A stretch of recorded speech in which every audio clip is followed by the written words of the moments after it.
A ver, cuando hablamos del contraexamen, obviamente ya ingresando al tema, y les rogaría que puedan tener sus preguntas, las vayan apuntando en el cajón y luego Reader las va señalando. Obviamente, debemos de tener en cuenta una cuestión fundamental para tener en consideración aquí.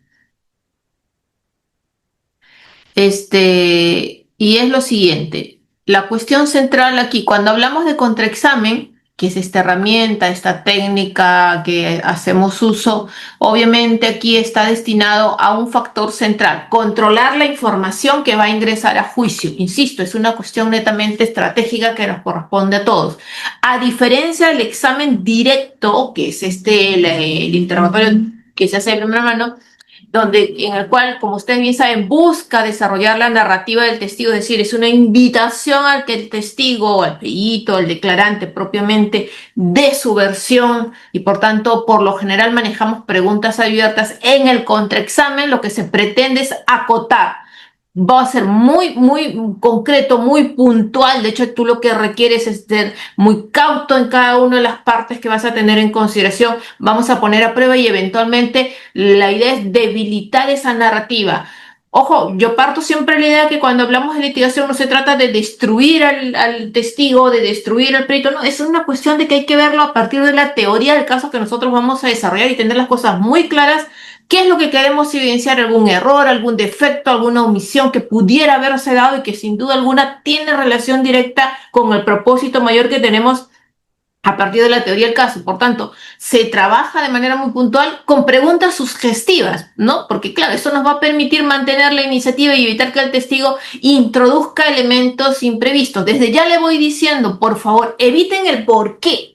Eviten las preguntas abiertas. Yo muchas veces acá a mis asistentes o a los estudiantes un tanto, cuando hacen preguntas, y lo vamos a ver luego la manera como debemos diseñarla, preguntan mucho: ¿por qué usted puso esto? ¿Pero por qué usted dijo esto? Pero estás dando el chance precisamente a esta expansión de la narrativa cuando tú lo que necesitas puntualmente es acotar, tener en cuenta una cuestión central.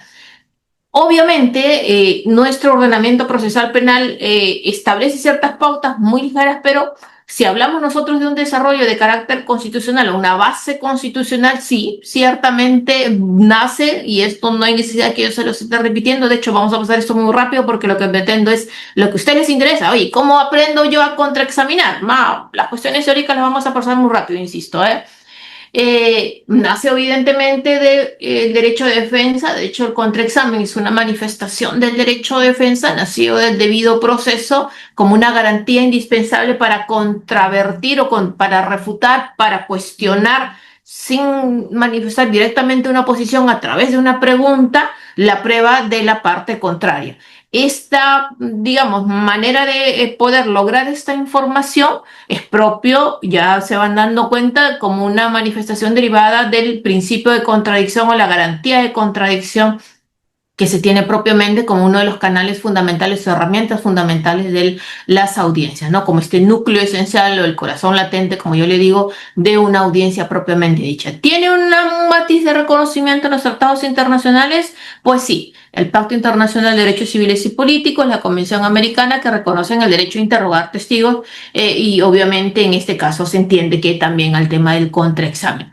¿Está regulado en nuestro ordenamiento procesal penal? Pues sí, el artículo 376 y también de la mano del 378 regula el interrogatorio y reconoce obviamente de manera implícita en este caso, el contrainterrogatorio. Por tanto, negar la posibilidad de que una de las partes pueda contraexaminar desde ya está violando una garantía fundamental y pudiera generar como una cuestión central una nulidad de carácter procesal derivada del 150.d incluso, ¿no? Entonces, sí es tan importante la manifestación que podamos tener de esto que sin duda alguna nos invita a reflexionar sobre la necesidad de su uso. Insisto, si bien su aplicación o su ejecución es facultativa, tiene que darse la posibilidad dentro de las audiencias, pero hago un paréntesis con esto. Ustedes bien saben, no solamente dentro de las audiencias, sino que nuestro sistema permite, dentro de este carácter participativo de la investigación preparatoria, sus manifestaciones preliminares y formalizada propiamente dicho, a que también se haga uso del contraexamen, incluso en este escenario propio de una investigación.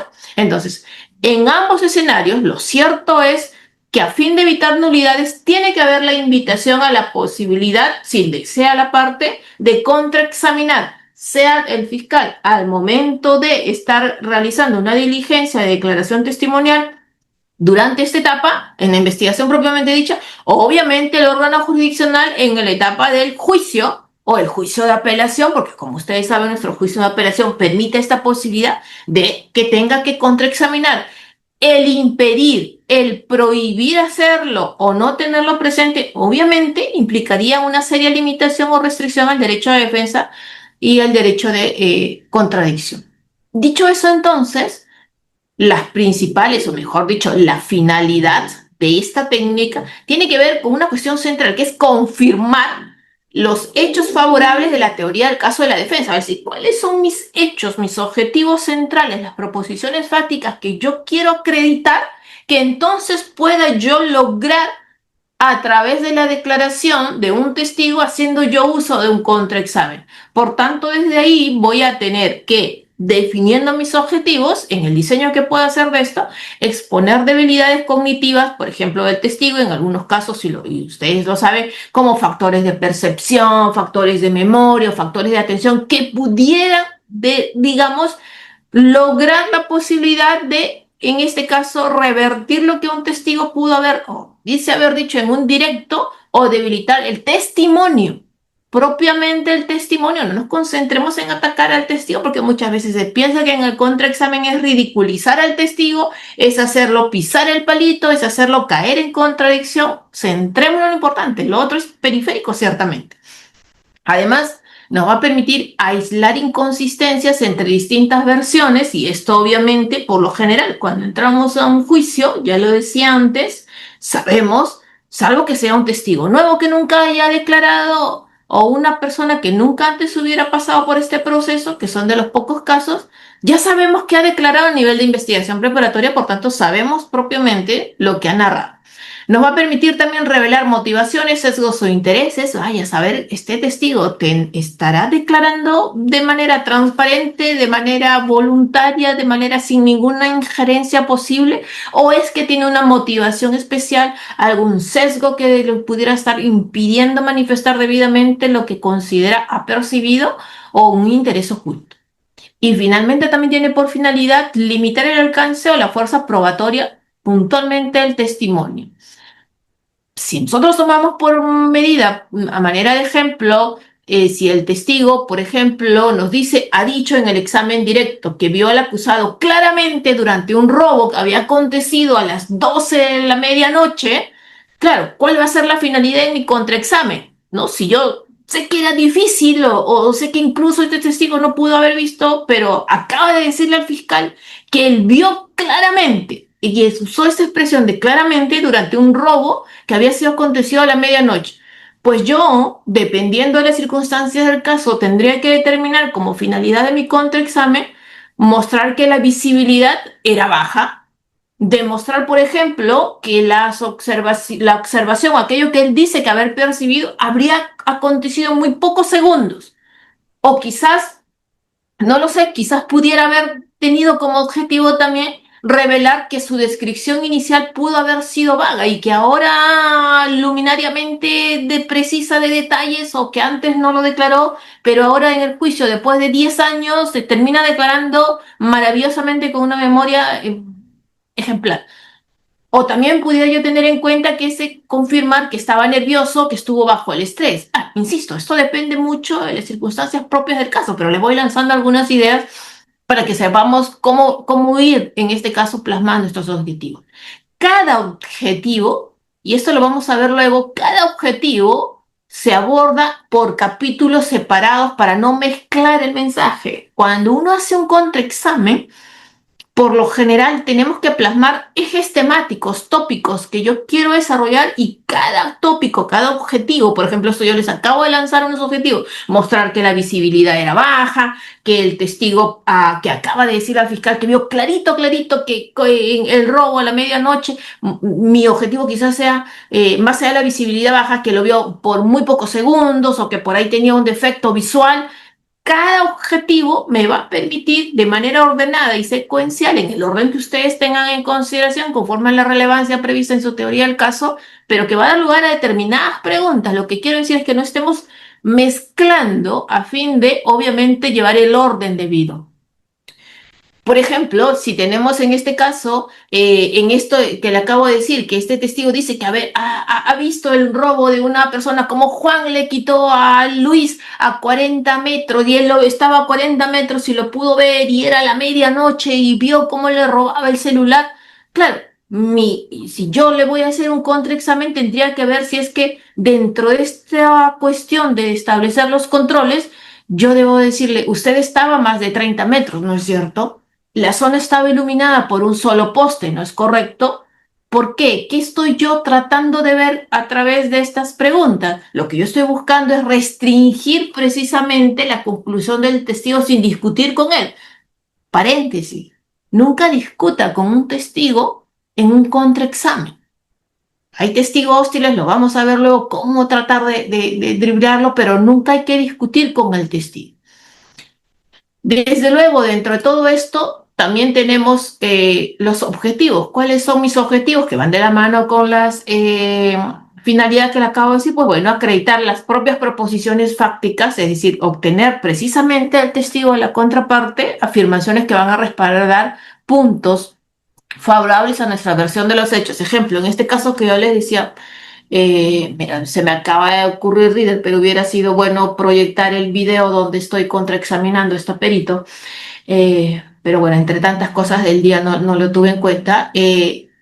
La perito de oficio, perdón, la perito de la Procuraduría, que había hecho unas observaciones a la pericia de parte, había determinado que en ningún documento era de fecha cierta. ¿Cuál era mi propósito? Evidenciar que el documento era de fecha cierta, que había sido emitido por la SUNAT, que no tenía justificación, que la SUNAT mismo lo había enviado, que la SUNAT había establecido la fecha, que la SUNAT lo había legitimado. Entonces yo le iba mostrando y le iba preguntando, al final terminó diciendo, entonces, ¿sí tiene fecha cierta? Sí, sí tiene fecha cierta. Ya, lo suelto. Ya me respondió. Aquello que me cuestionó por escrito me lo terminó reconociendo en la audiencia, pero la fui llevando de a pocos a tal punto de poder determinar. Luego vamos a ver cómo vamos a plasmar eso. La segunda cuestión en objetivos es acreditar prueba material propia, es decir, utilizar al testigo contrario para precisamente confirmar o autentificar evidencia presentada de nuestra parte. En mi caso, en este caso era perito, que decía que no tenían fecha cierta. ¿Qué hice? Le mostré documentos que no había visto porque, bueno, la Procuraduría nunca se las pasó para que las pueda tener en cuenta en su informe, que estaban en la carpeta fiscal. Y ella los estableció, los leyó y dijo, ah, sí, pues mira, ahí está el documento, no me lo habían dado. Entonces, y fui incorporando de esa manera. Obtener inconsistencias con otras pruebas de la contraparte, que sirve para revelar contradicciones entre los testigos o pruebas de parte adversa que vayan a servir para mi teoría del caso. ¿Cuáles son las características que debemos de tener en cuenta cuando hablamos de contraexamen? Bueno, una cuestión central. En el contraexamen, a diferencia del examen directo, donde el testigo es el protagonista, porque todos queremos escuchar de propia boca del testigo qué pasó, cómo sucedieron los hechos, o del testigo, o del perito, perdón, a qué conclusiones llegó, por qué llegó a esas conclusiones, por qué el método que utilizó es el mejor. En el contraexamen, el protagonista es el abogado. ¿Por qué? Porque él va definiendo a través de las preguntas muy puntuales, muy ceñidas, de acuerdo a su estrategia, en la conducción de la declaración. El abogado dirige, controla y orienta la declaración para que pueda ser entendida a través del tribunal. No vamos a repetir el interrogatorio o el examen directo, eso ya pasó, además que nos lo van a cuestionar por ser repetitiva. Solamente lo que vamos a hacer es resaltar si hubiera, porque no en todos los casos los hay, contradicciones, debilidades y determinados puntos desfavorables que pudieran, digamos, superarse conforme a la teoría del caso. Y además se pueden hacer preguntas de introducción solo en casos excepcionales y debidamente justificados, ¿no? En este caso, por ejemplo, de esta perito que contraexaminé, a mí me importaba porque mucho de lo que ella me negaba estaba en la carpeta. Entonces, ¿cuál era mi primera pregunta? ¿Revisó la carpeta? ¿Cuántas veces accedió a revisar la carpeta? ¿Selló la papeleta cuando va a sellar la carpeta? ¿Por qué? Porque si ella me decía que sí, que me dijo que sí, y luego yo le saco todos los documentos que estaban en la carpeta a la fecha que supuestamente la fue a revisar, evidentemente entonces no hizo un trabajo de manera correcta. ¿Cuáles son los límites en este caso del contraexamen? Acá lo que debemos de tener en consideración como una cuestión fundamental, límites, prohibiciones, varias, pues lo que ustedes, los no, por lo general, es que no debemos preguntar, y esta es la regla fundamental, por favor, aquello para lo cual no tenemos una respuesta prevista. No salgamos de pesca, por favor, no salgamos a ver, voy a preguntarle a ver qué me dirá. No, jamás. Jamás podamos jugar con esta cuestión que se convierte en una ruleta rusa. El control se pierde precisamente cuando, en este caso, el testigo recibe esta oportunidad de desarrollar narrativas. Esta cuestión que le decía a veces el por qué. ¿Y por qué usted dijo esto y no dijo lo otro? Se desborda. O sea, nunca hagamos una pregunta cuya respuesta pudiera destruir nuestra propia teoría del caso. Por tanto, una de las primeras cuestiones que debemos de tener presente es que tenemos que evitar preguntas abiertas, ¿no? Por ejemplo, no pudiéramos decir, explíquenos bien, por favor, cómo reconoce usted al acusado. No. En su lugar yo le puedo decir, en su primera declaración no mencionó ninguna cicatriz, ¿no es cierto? No mencionó que era con textura gruesa, de talla baja, no lo sé. O sea, lo va ciñendo de manera muy puntual. No le permitas en este abanico largo que pudiera. Entonces, la primera regla que se debe de tener en consideración es no preguntar sin conocer la respuesta. Por favor, eso ténganlo en cuenta siempre, cada vez que vayan a hacer un contraexamen. Porque este no es un espacio para explorar, no es que, a ver, voy a preguntar a ver qué sale de aquí. No, lo que puede salir es que te arruina la teoría del caso y terminas perdiendo el caso. Debemos de saber nosotros qué va a contestar el testigo. Insisto, si ya estamos en juicio, ya sabemos qué declaró en la investigación preparatoria. Ah, claro, si es que hicieron una tarea y revisaron la declaración preparatoria, si la tiene, o si se revisaron la pericia, o la carta o el documento que termina firmando determinada persona. O al menos, si no lo hubiera, insisto, que son de los casos menores donde no hubieran declarado antes, tener mapeado el rango posible de respuesta. Entonces se contextualiza de acuerdo a lo que vamos viendo dentro propiamente de lo que ha acontecido durante el proceso. Por ejemplo, dentro de esto, yo no le pudiera decir al testigo, a ver, señor testigo, ¿pudiera usted decirme, por favor, qué más recuerda del momento del disparo? Porque lo que podemos decir es que puede haber una narrativa que pudiera perjudicar mi propia teoría del caso. Pero si yo tengo la declaración antes y he seguido todos los pasos para el uso de la declaración previa, que lo vamos a ver luego, lo que yo pudiera reencauzar la pregunta es decir, en su declaración del fecha tal, que ya le debo haber mostrado y todo tal, afirmó que no vio el arma, ¿no es cierto? Entonces ya yo cerré el tema.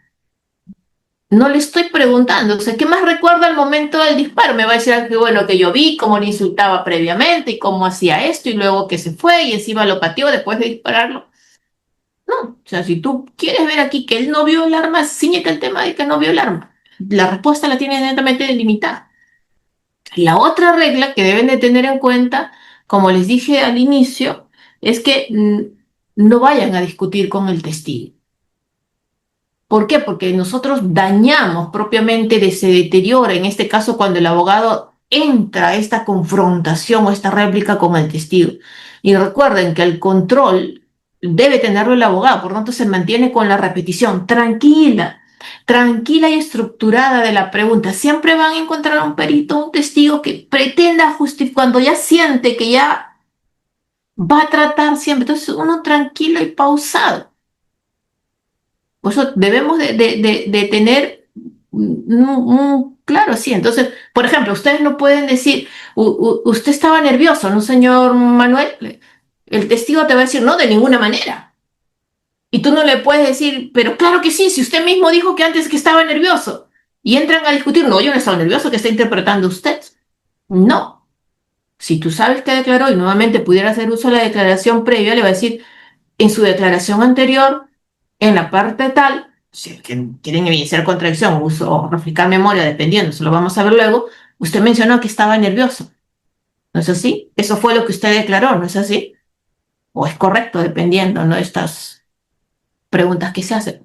Por eso el control me lo da a mí la declaración previa, no la discusión. Si yo entro a discutir con el testigo, él siempre se va a cerrar en querer ahora justificar la respuesta nueva que está dando, distinta. Lo otro que debemos de tener en cuenta también que es que hay que evitar preguntas abiertas o mixtas. Eso ya se las dije en el ejemplo anterior o el primero. Pero es algo muy puntual que se nos escapa, ciertamente. Es decir, ¿cómo, qué, cómo, cuándo, dónde? Estas preguntas que dan este abanico de respuestas. Las preguntas deben contener un solo hecho, muy puntual y deben de ser verificables. Yo no puedo preguntarle, por ejemplo, entonces usted estaba oscura si no vio bien al agresor y por eso no pudo identificarlo correctamente. Pero está mezclando tantos hechos que lo que el testigo me va a decir es no, me va a negar y obviamente va a justificar y me va a explicar. Entonces lo que tú les tienes que decir es, estaba oscuro, no veo bien el rostro, ¿no es así? Y el agresor o la persona que usted vio tenía una capucha y no mencionó ninguna de las características de estas que acaba de mencionar en la declaración inicial. Entonces yo tengo que tener en cuenta, primera recomendación, como yo lo hago, identifiquen todos los errores, las omisiones, las ausencias que saben que han nacido propiamente de este órgano de prueba. Tienen que tenerlos marcados. Y una vez que lo tienen marcado, sobre ellos ciñen las preguntas. Pero es que el perito dijo que no vio, los documentos no tienen fecha cierta, pero lo tienen. Que el auto era de tal, pero ella no tomó en cuenta esto. ¿Cómo se lo pregunta? Pregúntaselo así, muy puntual. Pero estaba oscuro. Pregúntale entonces eso. Muy puntual, directo. Y nuevamente, una idea por cada pregunta. No mezclen tres, cuatro, no le pueden decir como digo, entonces usted estaba oscura, no vio bien a la persona y por eso usted no lo pudo identificar. No, porque te va a decir que sí lo vio, que si bien está oscura, él ve 20 por 20, lo identificó de manera muy correcta porque la persona siempre usa la misma capucha y porque tú lo habías visto antes que pasó por tu lado y sabes que fue la misma persona. ¿Cuáles son los principales, en este caso, después de los límites, los tipos de preguntas? Que ya un tanto lo estábamos viendo. Por lo general, el uso de las preguntas sugestivas.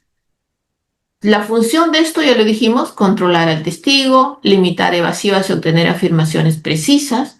Sin preguntas sugestivas, en verdad, no existe un verdadero contraexamen. Ciertamente se manejan con preguntas sugestivas. Las abiertas, como ya les he mencionado, son riesgosas porque lo que permiten es divagar o justificar o dar explicaciones a unas narrativas extensas que nos pueden hacer no otra cosa sino perder el control. Dentro de eso, obviamente, debemos de tener en cuenta determinados principios tácticos generales. Cuatro cuando menos. Primero, un objetivo por capítulo. Ya les dije, tracemos los capítulos, los tópicos, temas, como quieran llamar, yo los llamo capítulos, y sobre ellos, por cada capítulo, un objetivo y sobre ellos su despliegue de preguntas. Segunda cuestión central, preguntas breves, afirmativas y con un solo hecho por oración. Vamos a ver cada una de ellas de pronto. Preguntas breves, afirmativas y con un solo hecho por afirmación. En tercer lugar, lo que debemos de tener en cuenta es el uso estratégico de la priorización. Hay que comenzar fuerte y terminar fuerte, por lo general. Y en cuarto lugar, una prohibición práctica que ya se las dije antes. No discutan con el testigo. Es lo que más van a escuchar hoy día que les voy a estar diciendo. ¿Cómo yo hago este tema de un objetivo por capítulo? ¿Cómo lo puedo definir? Cuando yo identifico cuáles son cada uno de mis objetivos, entonces los separo por capítulos. El capítulo, el tópico, el tema, quieran ver, es esta unidad mínima del contraexamen. Cada uno de ellos obviamente contiene un mensaje muy interno de que el juez tiene que recordar sin que el abogado lo verbalice. Por ejemplo, en esta cuestión, ya que estábamos hablando de la visibilidad, ese testigo que vio en la noche, a la medianoche y tanta cosa, el mensaje implícito es, ¿cuál es mi mensaje implícito que yo le quiero dejar a cargo del juez? ¿No? Que el juez más o menos de pronto después de mi contraexamen diga, no vio bien, ¿no? Que el testigo no podía identificar con certeza, cuando menos. Entonces lo que yo tendría que decirle, señor testigo, Era de noche, ¿no es así? La luz provenía de un poste lejano. De hecho, había un solo poste y la persona estaba parcialmente de espalda, ¿no es así? La distancia era mayor de 20 metros. Usted estaba en movimiento cuando observó la escena. De hecho, usted estaba caminando, estaba paseando con su perro.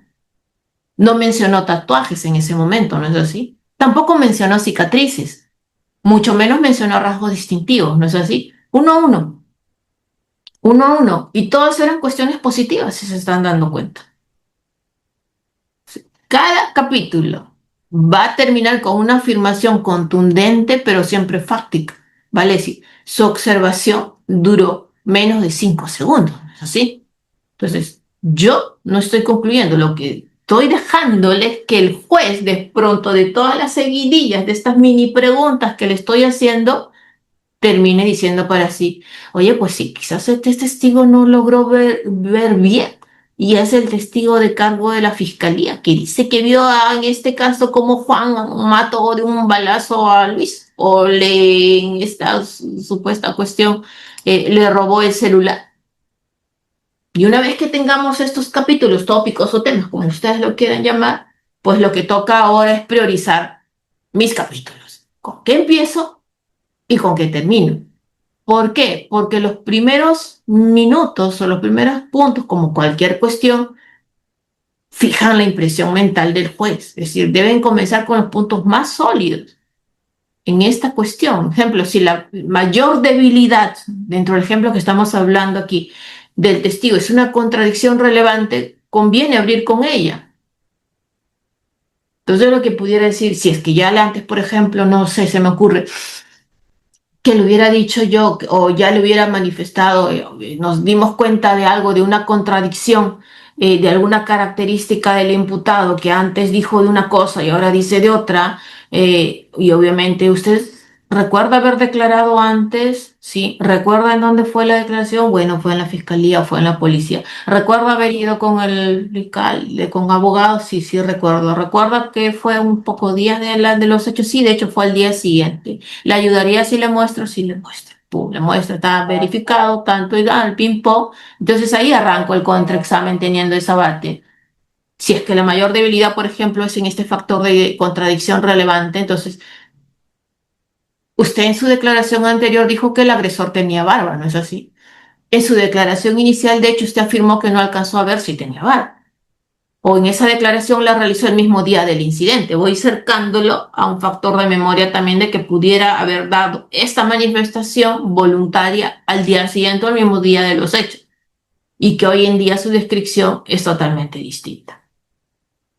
Cuando nosotros hacemos, y en verdad esta es otra sugerencia, que yo la iba aprendiendo también mucho, cuando uno va aprendiendo esto, en verdad, conforme va haciendo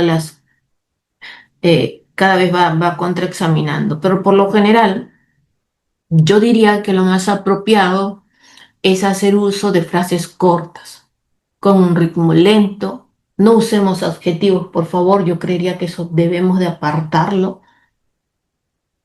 evitando un despliegue maravilloso retórico dentro de todo esto.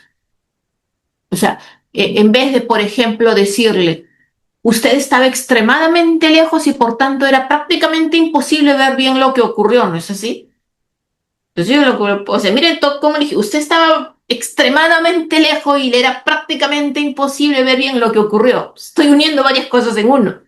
Entonces, ¿qué es lo que el testigo me va a decir? No, no, yo vi bien, yo vi bien. Entonces lo tengo que llevar de pasito a pasito. Entonces, usted estaba lejos, ¿no es así? De hecho, estaba a más de 30 metros. Y de hecho, usted no podía distinguir los detalles. Estoy manteniendo un factor puntual de precisión y autoridad técnica. Al final, lo hice en 3 pasos, pero llegué a la conclusión deseada. Insisto, entonces, todo tiene que ver con el diseño. Y vamos a ir propiamente ahora al diseño. ¿Cómo diseño yo mi contraexamen? Pues esto parte por tener ya antes definido, y obvio que usted ya a estas alturas lo sabe, su teoría del caso. Oye, ¿qué lo estoy defendiendo? ¿Cómo lo estoy defendiendo? ¿Cuáles son las proposiciones fácticas que sustentan mi teoría del caso? Y a partir de allí yo voy a saber qué pretendo en el contraexamen de un testigo o de un perito Y entonces a partir de allí recién voy a poder yo diseñar mi contraexamen. Pero vean ustedes, si ustedes no han hecho la tarea previa de conocer el expediente, conocer la carpeta, haberse revisado todo, saber todo, haber hecho su teoría del caso, haber definido sus objetivos, déjenme decirle que no van a hacer un buen contraexamen. Entonces la primera cuestión es determinar los objetivos del contraexamen. ¿Cuáles son mis objetivos? En el caso puntual de un testigo. Entonces yo lo que tengo que partir, ya lo dije, a partir de mi teoría del caso. Hey, ¿qué he plasmado yo en mi teoría del caso? ¿Qué estoy defendiendo yo en este juicio? Por tanto, antes de formular siquiera la primera pregunta, yo tengo que decirme, qué necesito yo obtener de ese testigo para avanzar mi narrativa y debilitar la contraria? ¿Qué es lo que yo percibo? ¿Qué necesito yo? Si tú ves que no hay nada, pues no preguntas nada, así de simple. Si te es inocuo. Pero lo primero que tú debes decir, oye, ¿por qué o para qué me puede servir esto? Por tanto, yo tengo poder, me puede servir para desacreditar aspectos esenciales del testimonio, revelar inconsistencias de carácter interno, de carácter externo. Puedo extraer quizás determinadas afirmaciones, me va a poder aceptar, me va a poder admitir útilmente para mi teoría del caso, pues mejor dicho, va a terminar reconociéndome porque lo voy llevando de la mano para establecer esto. Puedo reducir la fuerza inferencial del testimonio directo. Puedo demostrar que quizás este testigo tiene sesgos, como lo dijimos antes, motivaciones o algunos intereses que pueda tener en su dicho, y también obviamente limitar el alcance del daño que produce su declaración. Si, por ejemplo, mi teoría del caso es que hay una identificación errónea del acusado por diversos factores, que no vio bien, que era de noche, que había un solo poste, que era medio ciego, que usaba lentes o que simplemente estaba caminando, estaba corriendo y fue muy corto el tiempo. Mi objetivo, desde luego, de ese testigo presencial que ha sido aportado por la fiscalía será mostrar la baja calidad perceptiva que pudo haber tenido en ese momento. O quizás mostrar o identificar, qué sé yo, contradicciones entre la declaración inicial y el testimonio que está dando en el órgano judicial de juicio oral. O también quizás identificar o mostrar que el procedimiento de identificación estuvo influenciado por tercero, ¿no? Y esto es muy usual, ¿no? Porque con los medios de comunicación, las redes sociales, entonces a veces se crea una falsa percepción. O extraer una admisión sobre una falta de certeza también, como en el caso de esta perito que yo contraexaminé esta semana que terminé de contraexaminarla. Entonces, una de las primeras cuestiones, por ejemplo, que yo pudiera tener en cuenta aquí pudiera ser a razón de lo siguiente, le pudiera decir, usted le dijo a la policía que no estaba 100% seguro, ¿no es así? Con esa simple admisión, la defensa ya estamos obteniendo una herramienta poderosísima ¿para qué? Para refrescarle aquí, decírselo al testigo. Ah, entonces usted no vio nada. No, no. Ese último peldañito no lo dan allí. ¿Saben dónde se lo guarda? Para el legato de clausura. A veces el ego nos gana. ¡Ay, campeón! Ya. No, no, esa partecita al final, guárdaselo para el legato. ¿Para qué le van a enrostrar? A veces pecamos en esta cuestión. Yo creo que hay que tener mucho cuidado. Por eso antes de redactar la pregunta, antes de saber qué vamos a preguntar, tenemos que definir qué se busca en este esquema que le estoy diciendo. ¿Qué busco yo? Por eso yo siempre digo, cuando uno hace un contraexamen, definan, si quieren hagan, yo soy pocas el tema de las preguntas. O sea, si quieren hacer sus preguntas, pueden hacerlo, pero lo más importante es que ustedes definan sus objetivos. Teniendo en cuenta sus objetivos, le van a nacer y se van a inspirar con un maravilloso orden secuencial de preguntas. Si en este ejemplo era debilitar la percepción, que hubieran contradicciones, que pudiera tener un sesgo, que estaba motivado, que se confundió, en este caso, o que pudiera afirmarme algo, debo de tenerlo en cuenta. Entonces, yo creería que debemos de hacer, por ejemplo, si mi objetivo es mostrar este sesgo en el testimonio que es amigo de la víctima, tengo que apuntar esa cuestión. Tengo que partir con estos hechos acreditados que el testigo acompañó a la víctima a denunciar, que participó en las reuniones previas, que quizás expresó cierto malestar o cierta inadversión hacia el acusado en las redes sociales. Entonces, cada objetivo por un capítulo, en este caso, tendría que ir orientado a mostrar una parcialidad o había un interés, ¿no? ¿Cómo yo construyo en este caso mis capítulos, que sería el punto 2? Pues esta cuestión es más orden y diseño estratégico, porque cuando diseñamos un contraexamen, en verdad no hacemos una colección de preguntas desordenadas. Sí, le voy a preguntar eso, ta, ta, ta, ta. Ordena primero por capítulos, por temas, por favor. Si no, esta colección de capítulos, cada uno con un mensaje único que el juez debe recordar. Por tanto, nunca decimos ese mensaje explícitamente. Nunca le decimos, no, el testigo no vio. Yo no le voy a decir eso al juez. Eso se lo diré en el alegato de clausura. El juez va a desprender eso de las propias secuencias de las preguntas que yo voy a hacer. Por tanto, este capítulo, que es considerado una unidad, digamos, orgánica, si pueden hacerlo así, de carácter estructurado, tiene un tema muy puntual y un tema muy cerrado. Contiene hechos relacionados entre sí, buscan producir una inferencia concreta que pudiera hacer credibilidad disminuida, la visualización en los ejemplos que estábamos viendo antes, esta baja calidad de percepción o percepción limitada, el sesgo que pudiera tener o el interés motivado o una contradicción probada. Cómo yo la estructuro, por lo general, en 3 puntos. Mi tesis interna, solo mía, el testigo no vio, pero mía no se la voy a decir, pero qué mensaje es el que yo quiero instalarle en la mente al juez. La secuencia de las preguntas fácticas que ya dijimos que tienen que ser breves, puntuales y progresivas, a secuencia, secuencia, secuencia. Y debo tener un cierre claro sin conclusiones explícitas. ¿Cómo yo puedo hacer esto? ¿Cómo yo puedo mencionar esto? Bueno, puedo hacerlo en un orden cronológico de hechos simples a hechos relevantes. Puedo, en este caso, dentro de este orden lógico, al momento de formular esos capítulos, evitar repeticiones innecesarias. Aquí tengamos mucho cuidado, porque si caemos en el tema de las repeticiones, perdemos no solamente la atención del juez, sino que damos lugar a que el testigo, que obviamente lo estás interrogando, pudiera aprovechar esas circunstancias y tratar de justificar y conducirse el mismo con un error en su declaración. Mantener, insisto, un solo capítulo por tema y no cambiar de percepción en combinar, no combinarlos en este caso, ¿no? Si le estoy preguntando de que quiero evidenciar que pudiera tener un sesgo y luego quiero hacer una manifestación de contradicción con motivación, que estoy logrando diluir mi propio mensaje. Estoy diluyendo el propio mensaje, por lo tanto, cada capítulo debe contener un mensaje único que el juez pueda recordar. Entonces, tenemos esta tesis del capítulo, una serie de preguntas sugestivas de carácter coherente y el cierre del capítulo sin hacer conclusiones de manera explícita. Por ejemplo, si yo he definido con uno de estos capítulos, en el ejemplo que estamos hablando de que el testigo pudiera estar parcializado, entonces yo le puedo decir, usted acompañó a la denunciante a la comisaría, ¿no es así? De hecho, la acompañó el mismo día, la asesoró antes de declarar. Incluso ustedes conversaron sobre lo que se debiera decir. Señor testigo, usted publicó en su cuenta de que el acusado era peligroso antes del juicio. Su cuenta de Facebook, de hecho, ¿no es así? Y lo replicó en su cuenta de Instagram, ¿no es así? Lo va cerrando al final. La secuencia lógica que va a quedar en claro en la mente del juez que está parcializado. ¿Qué es lo que debemos de tener en cuenta si, por ejemplo, en este caso de que estábamos hablando de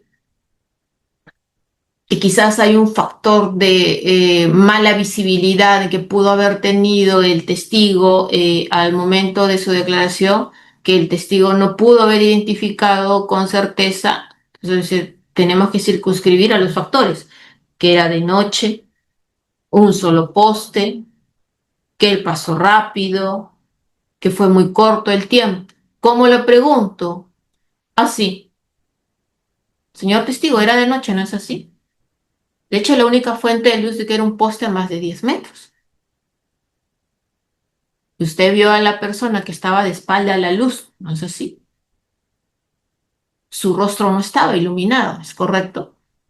Y la distancia era mayor de 20 metros. Y la observación duró menos de 5 segundos. Y va desgranando punto por punto, pero claro, tienes que tener el conocimiento y no salir de pesca, porque si tú no has leído, por ejemplo, la declaración previa y sabes que él dice todo lo contrario, obviamente, solo tú te estás perjudicando con todo esto. Se pudiera cerrar en ese ejemplo. Usted no mencionó ningún rasgo distintivo en su denuncia, ¿no es así? Y si tú quieres evidenciar una contradicción entre versiones, donde dentro de este ejemplo, por ejemplo, de lo que estamos hablando aquí, que el testigo ha cambiado su relato, porque suele pasar, desde lo que más se van a encontrar, cambia el relato en un punto crítico. Usted le puede decir, al ejemplo de la barba que decíamos antes, ¿se acuerdan este cómo había identificado? Que era, en su declaración previa usted señaló que el sujeto tenía barba. De hecho, tenía una barba bastante coposa, ¿no es así? Y en su declaración inicial ha dicho que no alcanzó a ver el rostro. Y esa declaración la hizo el mismo día de los hechos. De hecho, lo hizo el mismo día de los hechos. Y fue acompañado por su abogado defensor. Y estuvo el fiscal, ¿no es así? Y usted revisó su declaración. Y usted firmó su declaración. Y usted no cuestionó su declaración. Está cerrando. Por lo general, cuando un testigo, si nos alcanza el tiempo lo vemos, pero cuando un testigo, y lo voy adelantando, eh, dice algo que nunca antes había dicho, porque trata de justificar ahora, porque dice, en su momento dijo, no me acuerdo, y recuerda usted de qué color era el auto.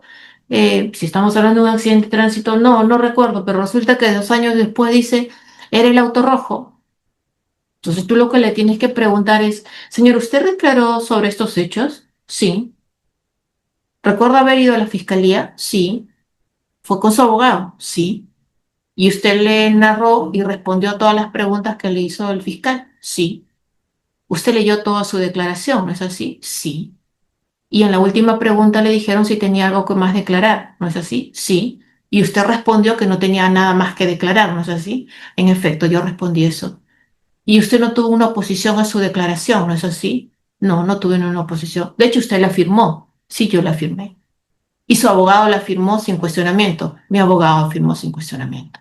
¿Qué estás diciéndole con eso? Que dijo todo en ese momento. Y como ahora maravillosamente está diciendo, tú no le entras a pelear con el testigo y decirle, oiga, pero usted nunca dijo esto, ¿y cómo está diciendo ahora lo otro? ¿Qué te va a decir? No es que ahora me acordé. Y va a justificar. Entonces tienes que tener muy, muy en claro cada uno de estos. Y si tú quieres, por ejemplo, evidenciar un sesgo, donde consideras que el testigo pudiera tener un cierto interés en el resultado de manera directa, pude decir, señor testigo, usted es amigo cercano de la víctima, ¿no es así? De hecho, salen juntos con frecuencia, salen todos los fines de semana, han estudiado juntos desde la primaria. Usted acompañó a la víctima en la comisaría para denunciar y dialogaron juntos antes. Y usted publicó en su cuenta de Facebook lo malo que era el señor Juan, qué sé yo, o que debe pagar, que es un estafador. ¿Cuál va a ser el cierre ahí? Que esa publicación la hizo antes de escuchar a todos los testigos. ¿Cuál es mi mensaje implícito? Que hay una predisposición y una parcialidad.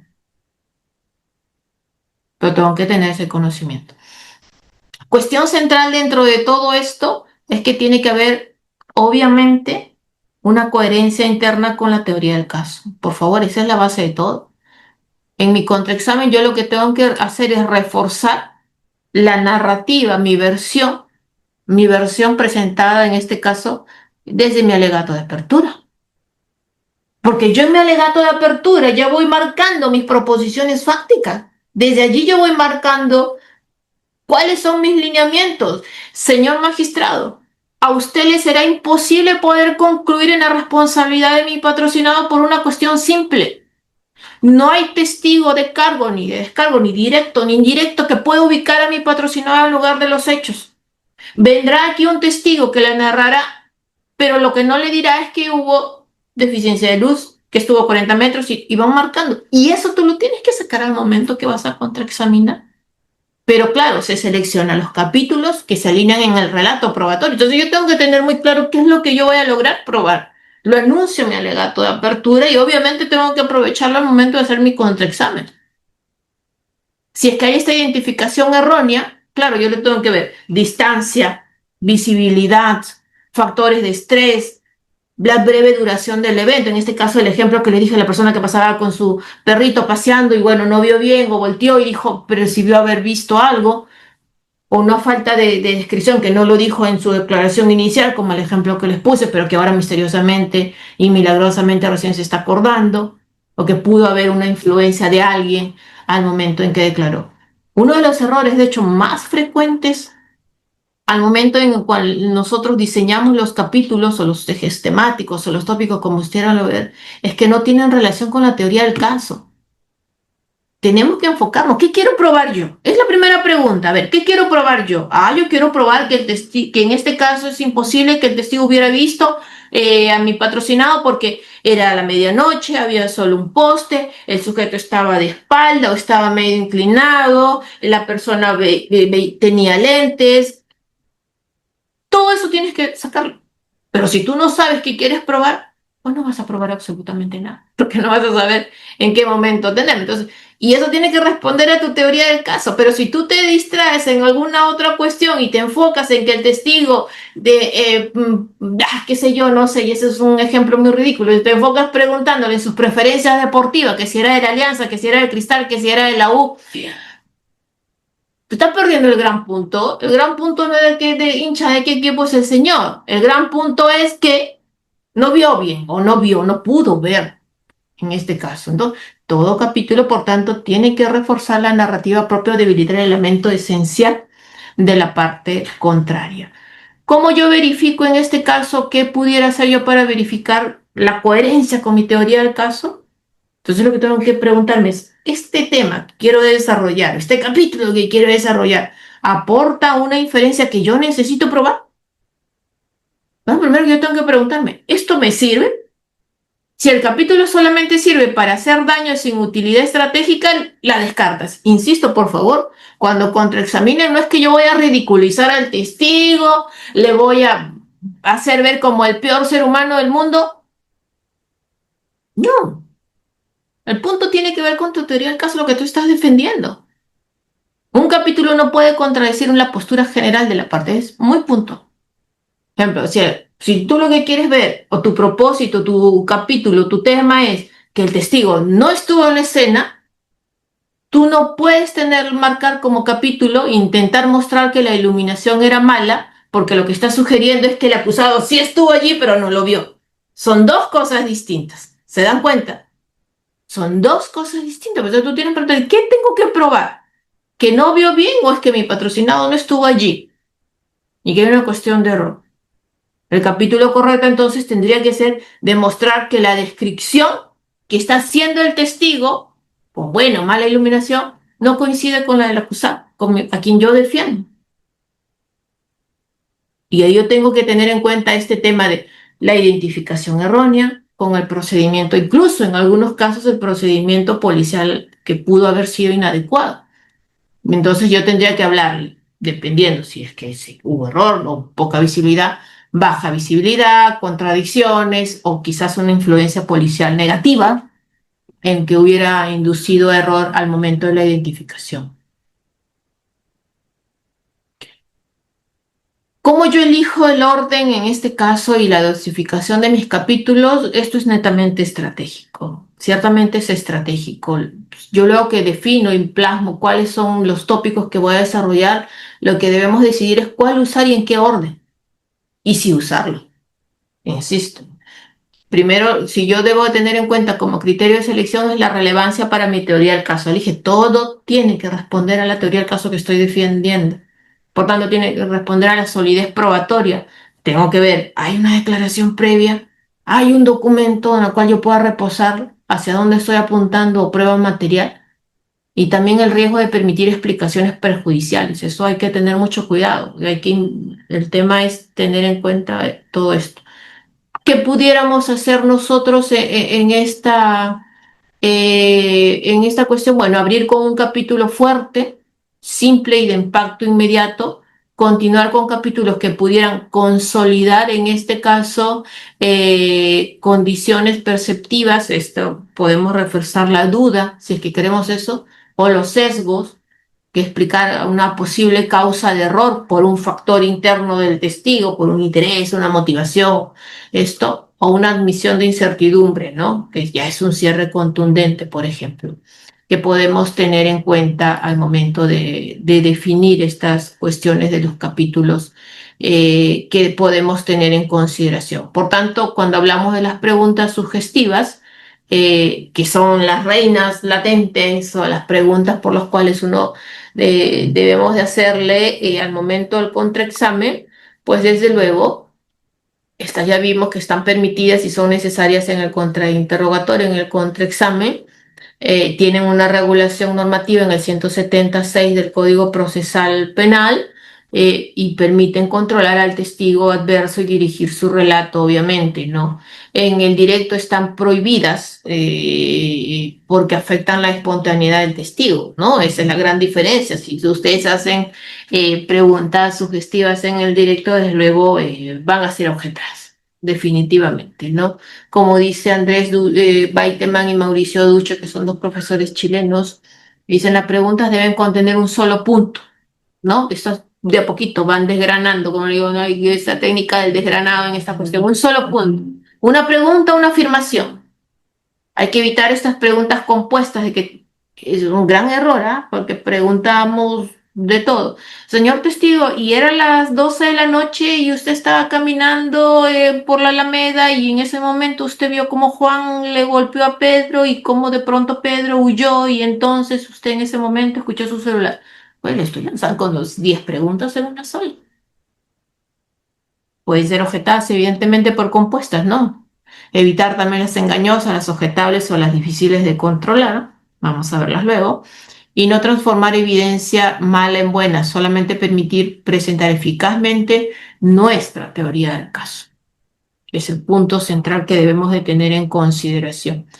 Estas preguntas sugestivas, cuando hablamos de la naturaleza y la función de estas preguntas sugestivas, lo que debemos de tener en cuenta es que esta es la herramienta, el arma central, por así decirlo, el vehículo central para hacer el contraexamen.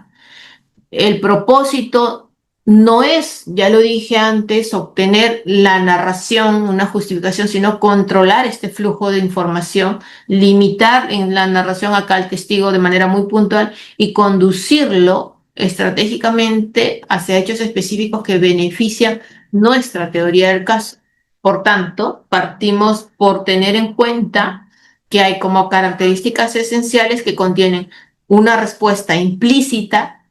Cuando yo le digo, era de noche, ¿no es así? Y usted estaba paseando con su perrito por la Alameda, ¿es correcto? Y usted volteó y en ese minuto de fracción de 5 segundos advirtió los hechos, ¿no es así? Y en el lugar donde usted dice que haber visto había un solo poste, ¿no es así? Estoy implícitamente con la respuesta.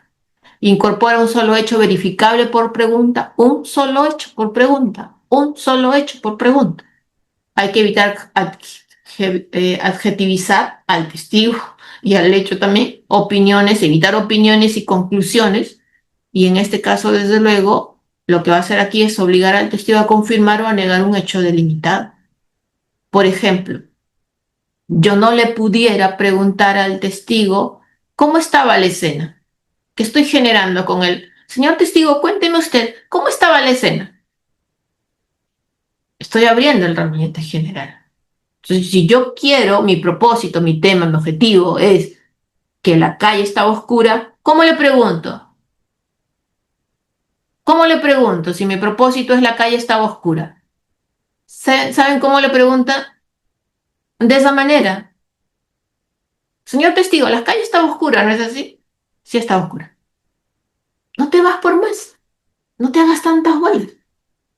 Directo al punto. Con ello lo que nosotros hacemos es controlar obviamente el contenido y si evitamos que el testigo pueda ampliar, reconstruir, justificar o enrumbar, porque el uso de las preguntas sugestivas son ese instrumento de control. Por esa razón es por la cual en el contraexamen se formula mediante estas preguntas sugestivas dos propósitos con este punto. Primero, permite mantener al abogado en el control de la información y segundo, evita que el testigo se expanda en la justificación narrativa. Estas preguntas contienen, como ya les dije, un enunciado fáctico que el testigo solo confirma o niega. La mecánica es afirmación más entonación interrogativa. Simple, no más. Afirmación más entonación interrogativa. Por ejemplo, en vez de decirle al testigo, ¿cómo estaba la iluminación en la calle? Esa es una pregunta abierta, ¿no? Señor testigo, dígame, ¿cómo estaba la iluminación en la calle? Es una pregunta súper abierta. No. En vez de eso, ustedes le pueden preguntar, la calle tenía solo un poste de luz, ¿no es así? Lo cerraste. Igual, por ejemplo, si tenemos el caso de un efectivo policial que se pudiera haber declarado antes que él advirtió, cerca vio el intercambio de droga, como Juan le estaba dando la droga a Pedro desde su vehículo en movimiento. Entonces yo lo que tendría que decir, y yo sabía que iba en movimiento, cuando menos pues la velocidad es algo que uno también se tiene que informar. Yo le tenía que decir, señor Juan, no sé qué se llama el efectivo policial, usted se desplazaba más de 40 kilómetros por hora. La distancia del supuesto intercambio era de al menos 25 metros, ¿no es así? La ventana de su vehículo estaba cerrada, ¿correcto? Incluso era de noche y su vista estuvo obstruida por algunos autos por algún momento. Tienes que ir punto por punto, paso por paso. Nuevamente, yo no le estoy diciendo al juez directamente que la observación es poco confiable. Va a surgir como mensaje implícito de las preguntas que le estoy haciendo. Por eso es en este caso que las características de las preguntas sugestivas, por ejemplo, es que contiene esta respuesta implícita. No requiere una explicación del testigo y que además exige de manera muy natural aquí este control sintáctico y semántico. Frases cortas, precisas. Recuerden, frases cortas, precisas. Y es ¿cómo construyo yo? Una afirmación y en este caso la entonación interrogativa. Por lo general se dice, ¿es cierto? ¿No es correcto? Simplemente cierra. La calle tenía un solo poste de luz. O si quieren agraden, ¿no es cierto? O no es cierto al final, dependiendo de ustedes. Dentro de eso, por ejemplo, ustedes no le podrían decir, no lo sé, a un testigo, a ver, señor testigo, dígame, ¿no es verdad que según lo que usted dijo en su primera declaración, tal vez no estaba seguro de haber visto al acusado porque estaba oscuro, ¿no es así? Mira todo el ramillete grandote que le estás poniendo. Tú de directo, si tú sabes que él dijo que estaba oscuro, pregúntale así. Señor Juan, en su primera declaración usted dijo que estaba oscuro, ¿no es así? Y luego también afirmó que no vio claramente el rostro. ¿Es correcto? Ya está.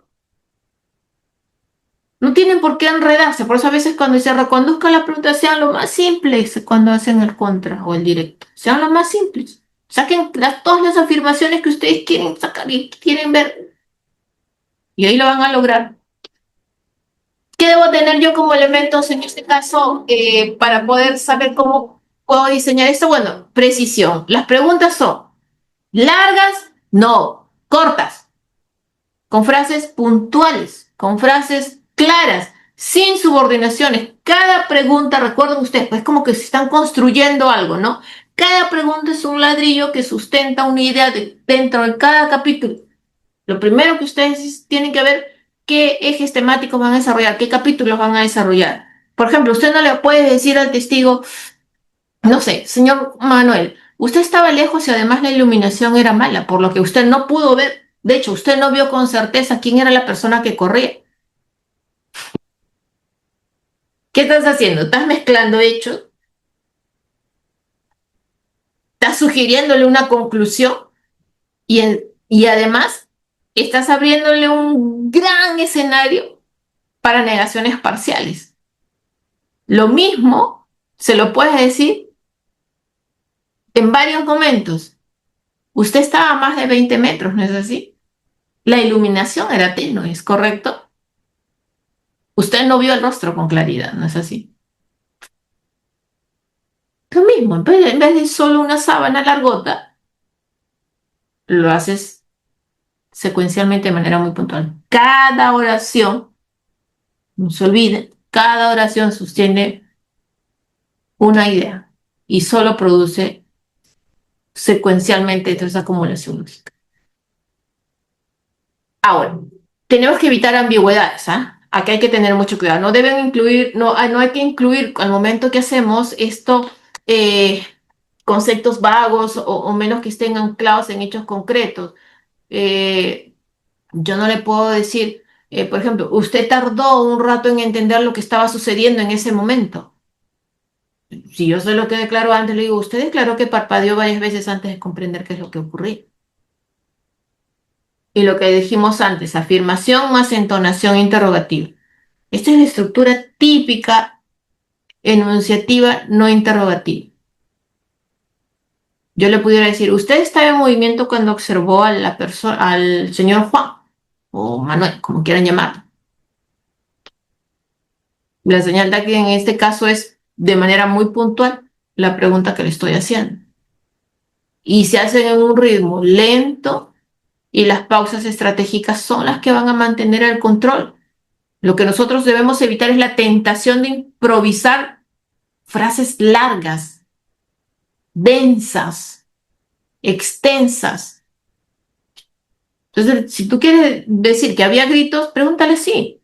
¿Había gritos? Sí. Pausa. Tampoco es una pausa larga, es una pausa muy puntual. La situación era caótica.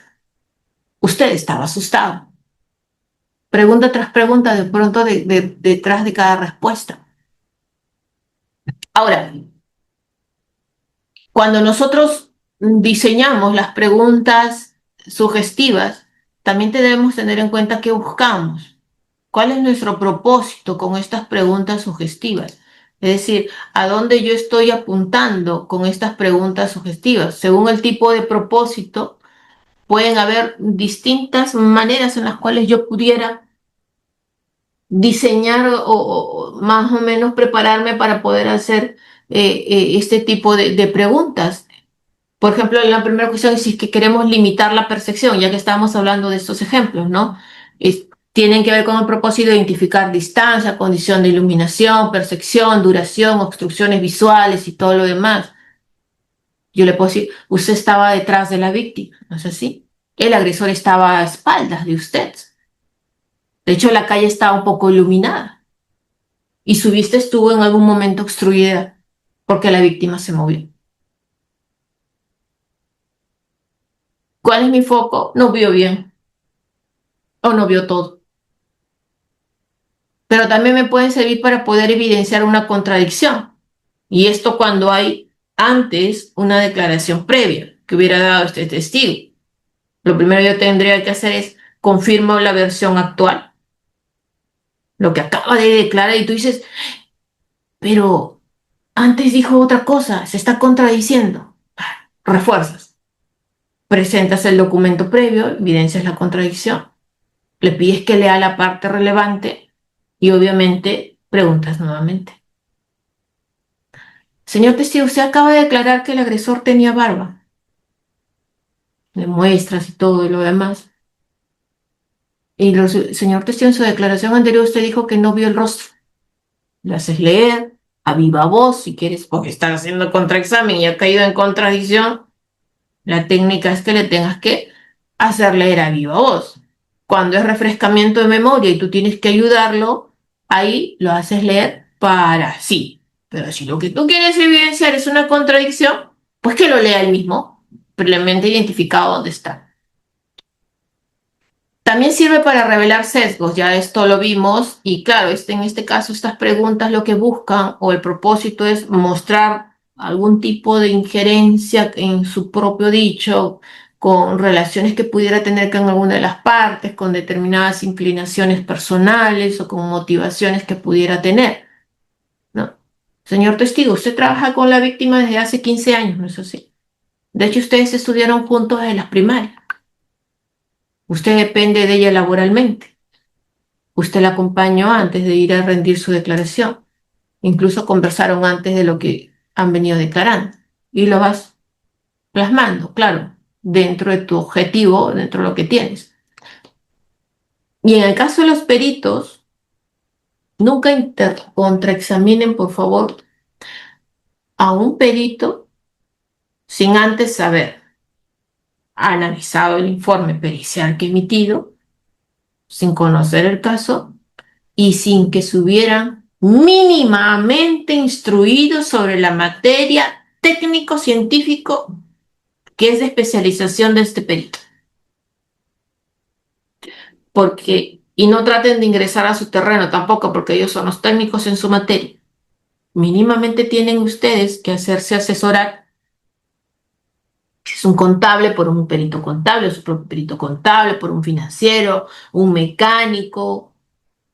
Hay que hacernos asesorar. ¿Cuál es nuestro objetivo aquí?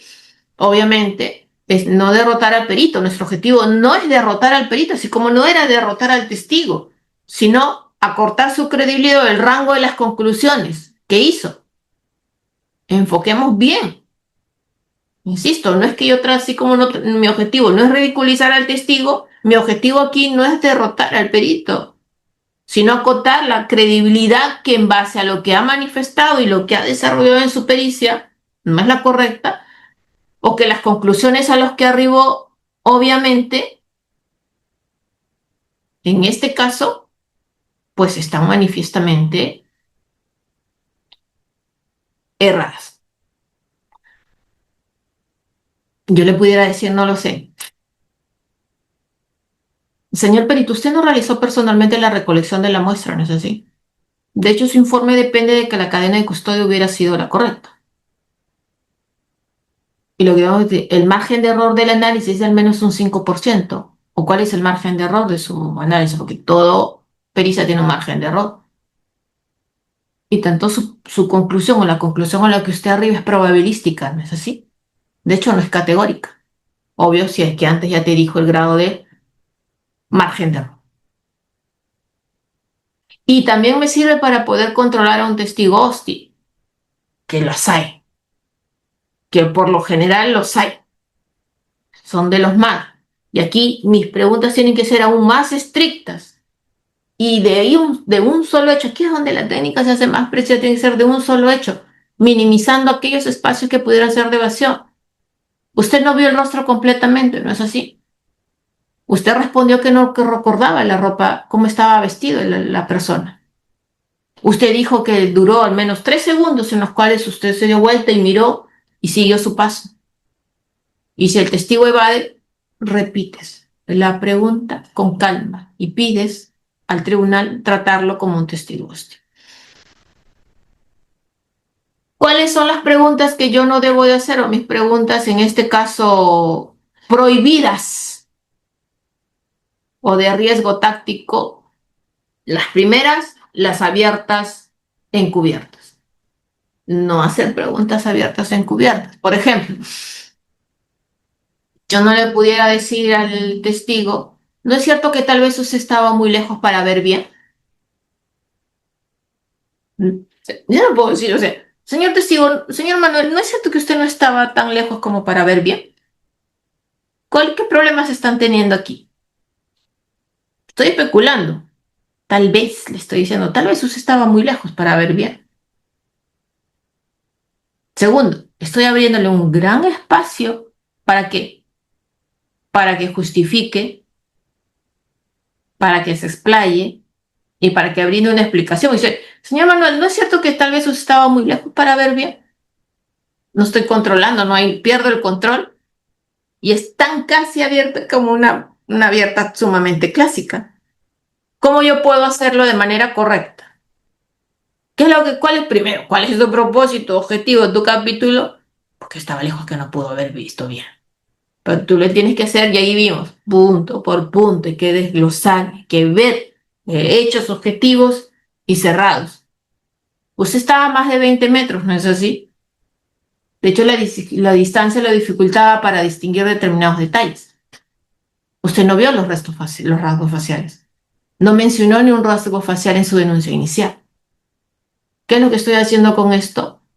Me va a permitir al menos tener cierto control en la información. Y además voy a manejar en la revelación de un mensaje que quiero, pero sin conclusiones ni especulación. Y voy a ser muy puntual, afirmación, interrogante, afirmación, interrogante, afirmación, interrogante. En segundo lugar, tampoco hay que hacer estas preguntas que contienen múltiples hechos. Yo no le podría decir dentro de lo que estamos conversando, por ejemplo, en estos grados de dificultad al testigo, yo no le pudiera decir, señor Manuel, usted estaba oscuro, estaba lejos y además estaba asustado, ¿no es así? Tres en uno. Oscuro, lejos, asustado. Estoy mezclando tres hechos distintos. Y ¿qué puedo generar eso? Que mi testigo niegue uno y que parezca que puede estar negando todos. Además puede justificar, puede expandirse y narrar. Y otra, nuevamente, claro que va a generar confusión en la línea de examen, porque el magistrado va a quedar, oye, ¿qué ha negado? ¿Qué pasó? Entonces, quizás lo correcto, si eran 3 puntos, pues hay que hacer 3 preguntas. Una idea por oración, recuerden. Hecho, afirmación, pregunta. Hecho, afirmación. La calle estaba oscura, ¿no es así? Usted estaba a más de 20 metros. Estaba asustado en ese momento. 3 preguntas. Y si quieres cerrar el capítulo, si pudieras terminar con una cuestión fáctica. Por tanto, en esas condiciones usted no distinguió el rostro con claridad. Esta última, yo me la reservaría para el clausura. Ciertamente, ya. ¿Para qué ir de más? Porque nuevamente, no, pero yo vi. Ya me dijo las 3 cosas puntuales que mi clausura yo voy a concluir. Tampoco hagan, por ende, las preguntas de conclusión. Esas también están prohibidas. Porque yo no le puedo decir en la línea lo que estaba diciéndoles antes, que es mejor reservarse para la clausura. Yo no le puedo decir, señor testigo, señor Manuel, usted no pudo ver nada más. O no le puedo decir, usted no pudo ver nada. Es una conclusión del abogado, no es un hecho. Yo estoy concluyendo que a raíz de todo no vio nada. No, eso dígale al gato. Es refutable porque el testigo te puede decir un momento, señor. No, yo sí vi algo, pero vi y ya te está dañando tu teoría del caso. Pudiera generar que quizás, no lo sé, hasta se ponga tan reacio que puedes entrar en conflicto con el testigo. Entonces, si yo quiero ver de manera secuencial, pues construyo nuevamente afirmación, hechos en un correlato específico. Usted no distinguió los rasgos faciales, ¿no es así? No identificó el color de los ojos, no observó la forma de la nariz, usted no observó la forma de la boca, no vio ningún tatuaje, ¿no es así? Tampoco vio usted una cicatriz. De hecho, usted no mencionó ninguna de estas características en la denuncia inicial. No, no entras a más, lo demás ya te lo guarda. Hay algunas cuestiones de determinados testigos que pudiéramos, las preguntas abiertas ya vimos prohibidas porque son de control de testigo, excepcionales solamente para puntos colaterales o de introducción, no es de riesgo con estas, solo si conocemos la respuesta, está controlado por las previas que hicimos y el tema no va a afectar el fondo. Ya, en esas excepciones pudiéramos hacerlo, como dice Ducho y Walterman, ¿no? Son útiles con testigos no hostiles o cuando conviene que el testigo se explaye para evidenciar alguna falsedad, siempre y cuando tengamos aquí obviamente hecho el trabajo previo de que así es, y pueden revelar determinadas inconsistencias, contradicciones o información inesperada que pudiera resultar, en este caso, favorable. Algunas otras reglas que debemos de tener en cuenta, que el contrainterrogatorio seccional, de hecho, se usa de manera estratégica, que es lo que estaba diciéndoles yo, no es que siempre van a tener que contraexaminar, va a depender de la fortaleza del caso, del conocimiento que ustedes tengan del caso en sí y sobre todo de los objetivos que de ustedes quieran trazar. Se pueden usar las declaraciones previas para evitar contradicción, ya lo vimos, o para refrescar memoria, por lo general para evidenciar contradicción. Están prohibidos los adjetivos, ya ahí hecho nos pueden el juez llamar la atención. Puede influir directamente en la convicción del juez, por lo que tiene que ser muy técnico, no adjetivizar, no ridiculizar, no caer en conflicto con el declarante. Y además, toda solicitud para flexibilizar reglas debe ser razonada y justificada en este caso, ¿no? Para poderlo tener en cuenta. Hay un momento, obviamente, que debemos nosotros de ser muy, muy precisos en esta cuestión, es simplemente hacer los controles correspondientes. Cada pregunta, obviamente, tiene que estar debidamente atenta. Hay determinadas preguntas que son para testigos, que se llaman testigos específicos. Bueno, claro que hay testigos específicos que merecen una dedicación especial, por así decirlo, en la preparación, ¿no? Cuando estamos hablando de víctimas con emoción intensa, por ejemplo, o policías o los agentes de seguridad o un testigo evasivo que pudiera responder de más. En el caso de estas víctimas con emoción intensa, claro, las emociones, somos seres humanos, somos muy sensibles, pueden invadir el examen, pero claro, exigen un cuidado técnico, ¿no? Entonces, debemos de tener muy marcado también las circunstancias que ya hubieran declarado que pudieran existir. Usted estaba llorando durante el evento, ¿no es así? Sus manos temblaban, sus manos estaban sudorosas. Usted mencionó antes que cerró los ojos por un instante. Entonces, voy marcando mi pauta allí y esto acota la percepción sin atacar a la víctima. Yo no la estoy atacando, solamente estoy puntualizando cada uno de los tópicos que quiero yo, digamos, resaltar de esta declaración. En el caso de los policías, que también ojo que el policía va a defender su investigación, va a defender su acta. Así que hay que tener mucho cuidado con esto, porque claro, hay que tener el conocimiento del protocolo, los reglamentos circulares, las zonas de observación y los pasos omitidos que pudieran haberse dado, ¿no? Si nosotros queremos cuestionar, podemos decirle, usted no tomó fotografías en el lugar, ¿correcto? Usted no midió la distancia de donde usted observó. De hecho, no registró la hora exacta del primer avistamiento. Tampoco existen notas de campo acompañadas en el informe. ¿De dónde saco yo esta información? Me dirán ustedes, pues bueno, del acta. Y recuerden lo que les dije al inicio, uno tiene que ver si va a hacer el contraexamen, todos los factores de afirmación que necesitan ustedes resaltar y todas las cuestiones de error o omisión que pudieran haber tenido. Entonces aquí hay varias omisiones que obviamente me sirven para mi teoría del caso. Usted no tomó las fotografías en el lugar, de hecho usted no determinó la hora del primer impacto, usted no estableció las notas de campo que pudieran acompañar a su informe. A donde apunta evidentemente el mensaje implícito es que la información carece de una documentación adecuada, que no cumplió el protocolo. Ya le hacen preguntas accesorias o periféricas de cuántos años lleva, de dónde ha estudiado, el conocimiento y todo lo demás. También podemos estar ante peritos con conclusiones muy firmes. Y aquí lo que nosotros debemos de buscar o tener por el propósito es que su seguridad depende de supuestos técnicos. Entonces ahí nosotros debemos de tener en cuenta, dependiendo de los casos, obviamente. Señor perito, usted no estuvo presente cuando se embaló la evidencia, ¿no es así? De hecho, usted no revisó los documentos entregados por la policía. Y la metodología que usted usó tiene un margen de error reconocido científicamente, ¿no es así? Muy puntual, al grano en el punto que tú quieres, digamos, revelar para tu teoría del caso. Con los peritos sí debemos de tener mucho cuidado. Yo con mucha pinza. De hecho, cuando, por ejemplo, yo preparo contraexamen, sí me hago asesorar por el experto o con un experto en la materia de quien voy también yo a contraexaminar por los términos técnicos, por el conocimiento científico que tienen, obviamente, por el desarrollo diario que hayan de todo esto. Entonces, sí tenemos que tener mucho cuidado al momento de diseñar aquí nuestras cuestiones. También podemos estar ante un testigo evasivo, en este caso, que no responde o que responde de más, que por lo general las hay, ¿no? Entonces lo que tenemos que hacer es repetir la pregunta sin modificarla. Señor testigo, la distancia era más de 20 metros, ¿no es así? Mi testigo me dice, no, bueno, abogado, no demasiado, habían otras personas. Señor testigo, la distancia era más de 20 metros. Recuperas el control.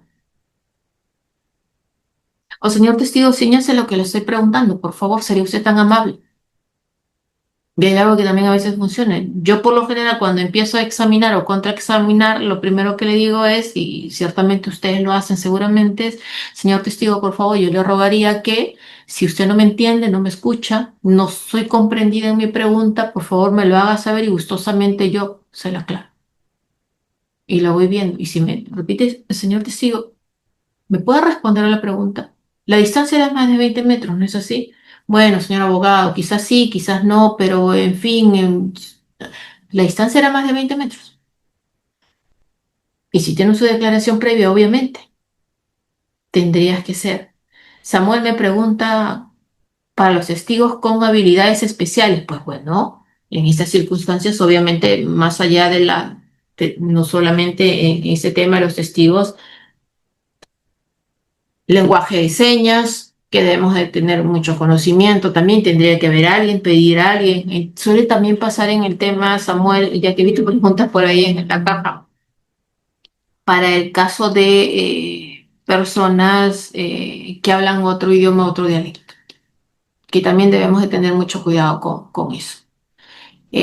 Vamos avanzando porque como yo hablo demasiado, no voy ni la mitad de mi presentación y eso ya me está preocupando horrible.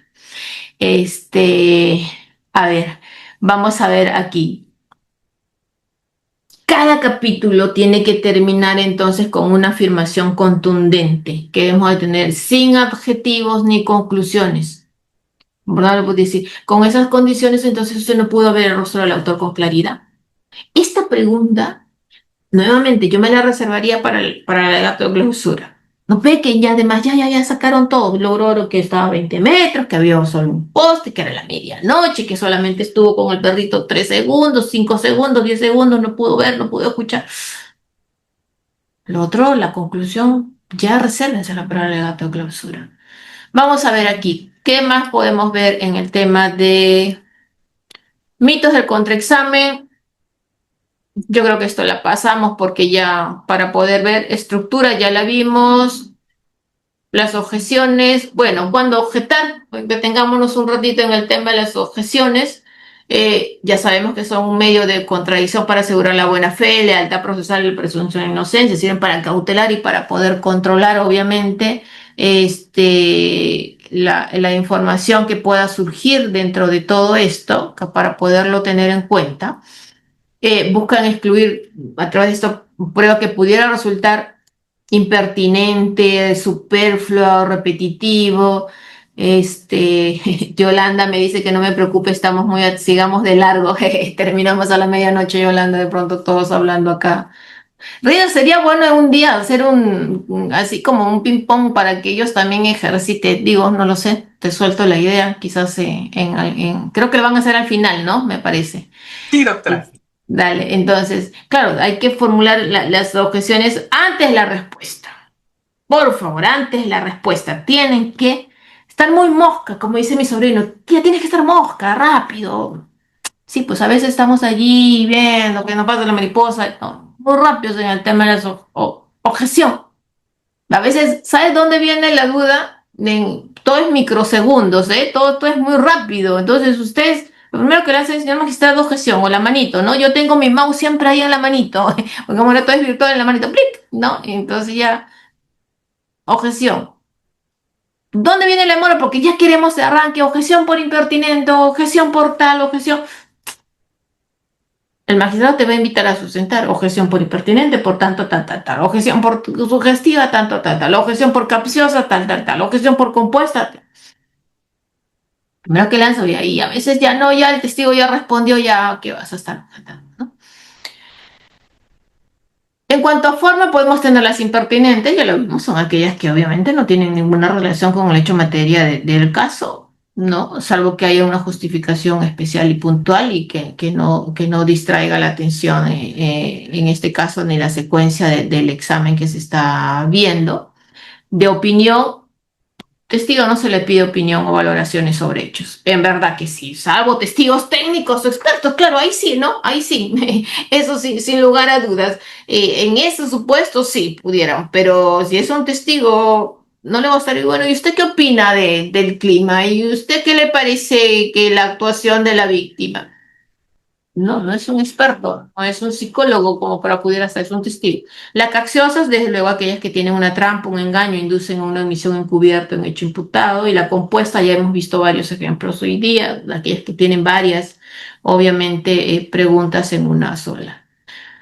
Las oscuras o las confusas, no hay esta falta de claridad o de precisión, e incluso el testigo no puede entender qué es lo que no pudiera estar entendiendo que obviamente no le estamos preguntando, o las repetitivas, ¿no? Que ya ha sido pregunta, a mí me tocó ayer o anteayer, un juicio de apelación donde el fiscal estaba haciendo las mismas preguntas que ya le había hecho al testigo en la sesión pasada. Entonces, obvio, el abogado objetó y el juez dijo, sí, pues no. Pareciera que no había llevado qué sé yo, el inventario, el rubro de precisiones, ¿no? Especulativas son las que coloca el testigo en un escenario hipotético o eventual, eso tampoco lo podemos hacer.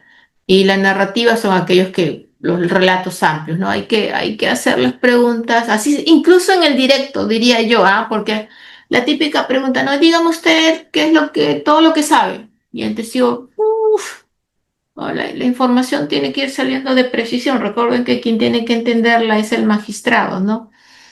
Las más frecuentes, obvio, son las sugestivas en el directo, ¿no? Nuestro código, por ahí vi una pregunta que no sé quién la hacía en la casilla, en el cajón de preguntas. Claro, me dirá, sí, pues, pero el código dice que está prohibida la sugestiva. Hay un defecto normativo allí porque por práctica obviamente se entiende que en el contraexamen se hacen sugestivas, es por una técnica de contradicción. Yo creo que ya eso es algo que en la práctica se ha aceptado llanamente. Tampoco, este de aquí yo no estoy tanto de acuerdo en el que no fue objeto del directo, ¿no? En el contra, claro, puede abarcar temas de credibilidad de testigo que no se pudieran tratar en el directo, pero en la materia del directo, claro, tiene que ver con los tópicos propiamente de la fiscalía, ¿no? Entonces, yo diría aquí, en este caso, eh, dos cuestiones. Miren ustedes lo importante de la secuencia. Vamos a retroceder a etapa intermedia, ¿ah? Solamente un cachito de tiempo para que puedan tener, porque siempre los fiscales dicen, no, porque yo no he preguntado sobre ese tema, entonces tú no puedes contraexaminar sobre ese tema. Un momento. ¿Saben cómo se van curando de eso? Tener en cuenta, primero, si el testigo es aportado a nivel de etapa intermedia, al momento del debate admisorio, si ustedes consideran, obviamente se pueden adherir, pero le dan su justificación de utilidad, pertinencia y conducencia propia. ¿Saben cómo se van a dar cuenta de eso? Obviamente, una vez más, si han leído la declaración previsaje. Entonces, ustedes tienen su propio motivo, su propio punto. Señor, por más que el fiscal no preguntó sobre eso, yo lo ofrecí también, me adherí, pero con este propósito. Segundo, desde tu alegato de apertura, vas marcando cuál es el tópico que tienes que identificar. Tercero, tiene que ver también con la manera como lo preguntas. Directamente al punto que es propio de tu teoría del caso. Las repetitivas ya vimos que en ese caso están prohibidas y aquel que está hostigando al testigo, ¿no? Cuando con objetivos y todo lo demás. Obviamente el contraexamen nos sirve para controlar información, contraexamen de testigos y contraexamen de peritos. Esto del control también lo paso. Y ya luego Reader, entiendo que para los matriculados le va a pasar las diapositivas, siempre quedan a disposición de ustedes. ¿Cómo me preparo? Contrastar con otros testimonios, revisar las declaraciones previas, desde luego, hay que hacer un análisis de las coherencias procesales que pudiera de servir, la indagación sobre las circunstancias personales, esto también nos toca hacer un poco de investigación acá, y contextuales del esto. ¿Qué no hacer? Ya lo vimos, no ir de pesca nunca, por favor. No vayan de pesca, no se lancen al vacío. Yo diría que la técnica donde más nos debemos de esforzar es en esta.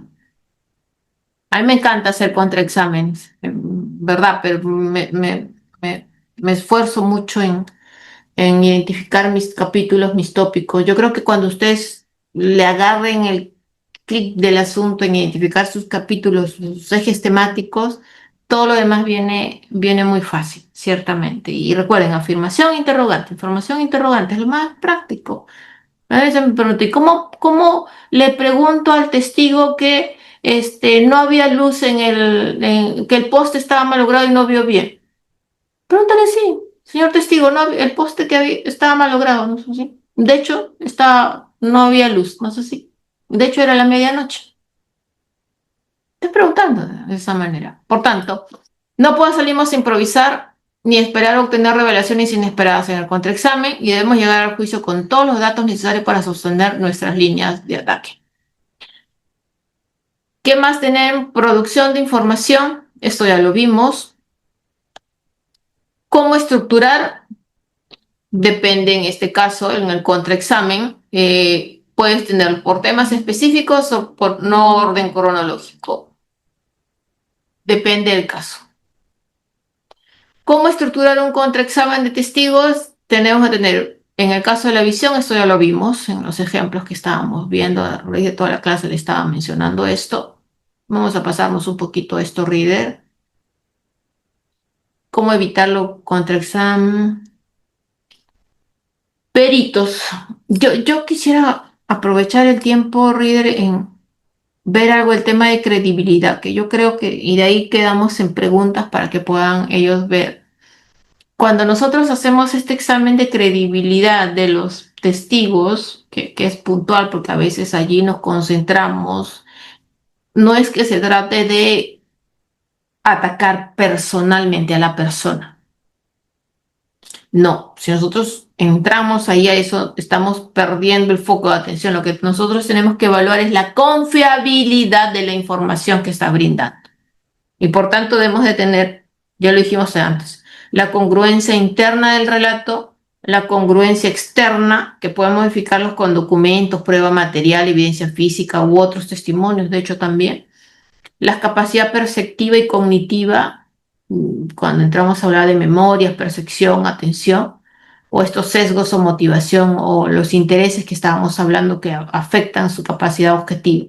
Entonces aquí tenemos que seleccionar a qué área afecta de manera más directa la teoría del caso. No se trata aquí de atacar por atacar, no, sino de, en este caso, aislar el punto débil que cambia el significado probatorio del testimonio.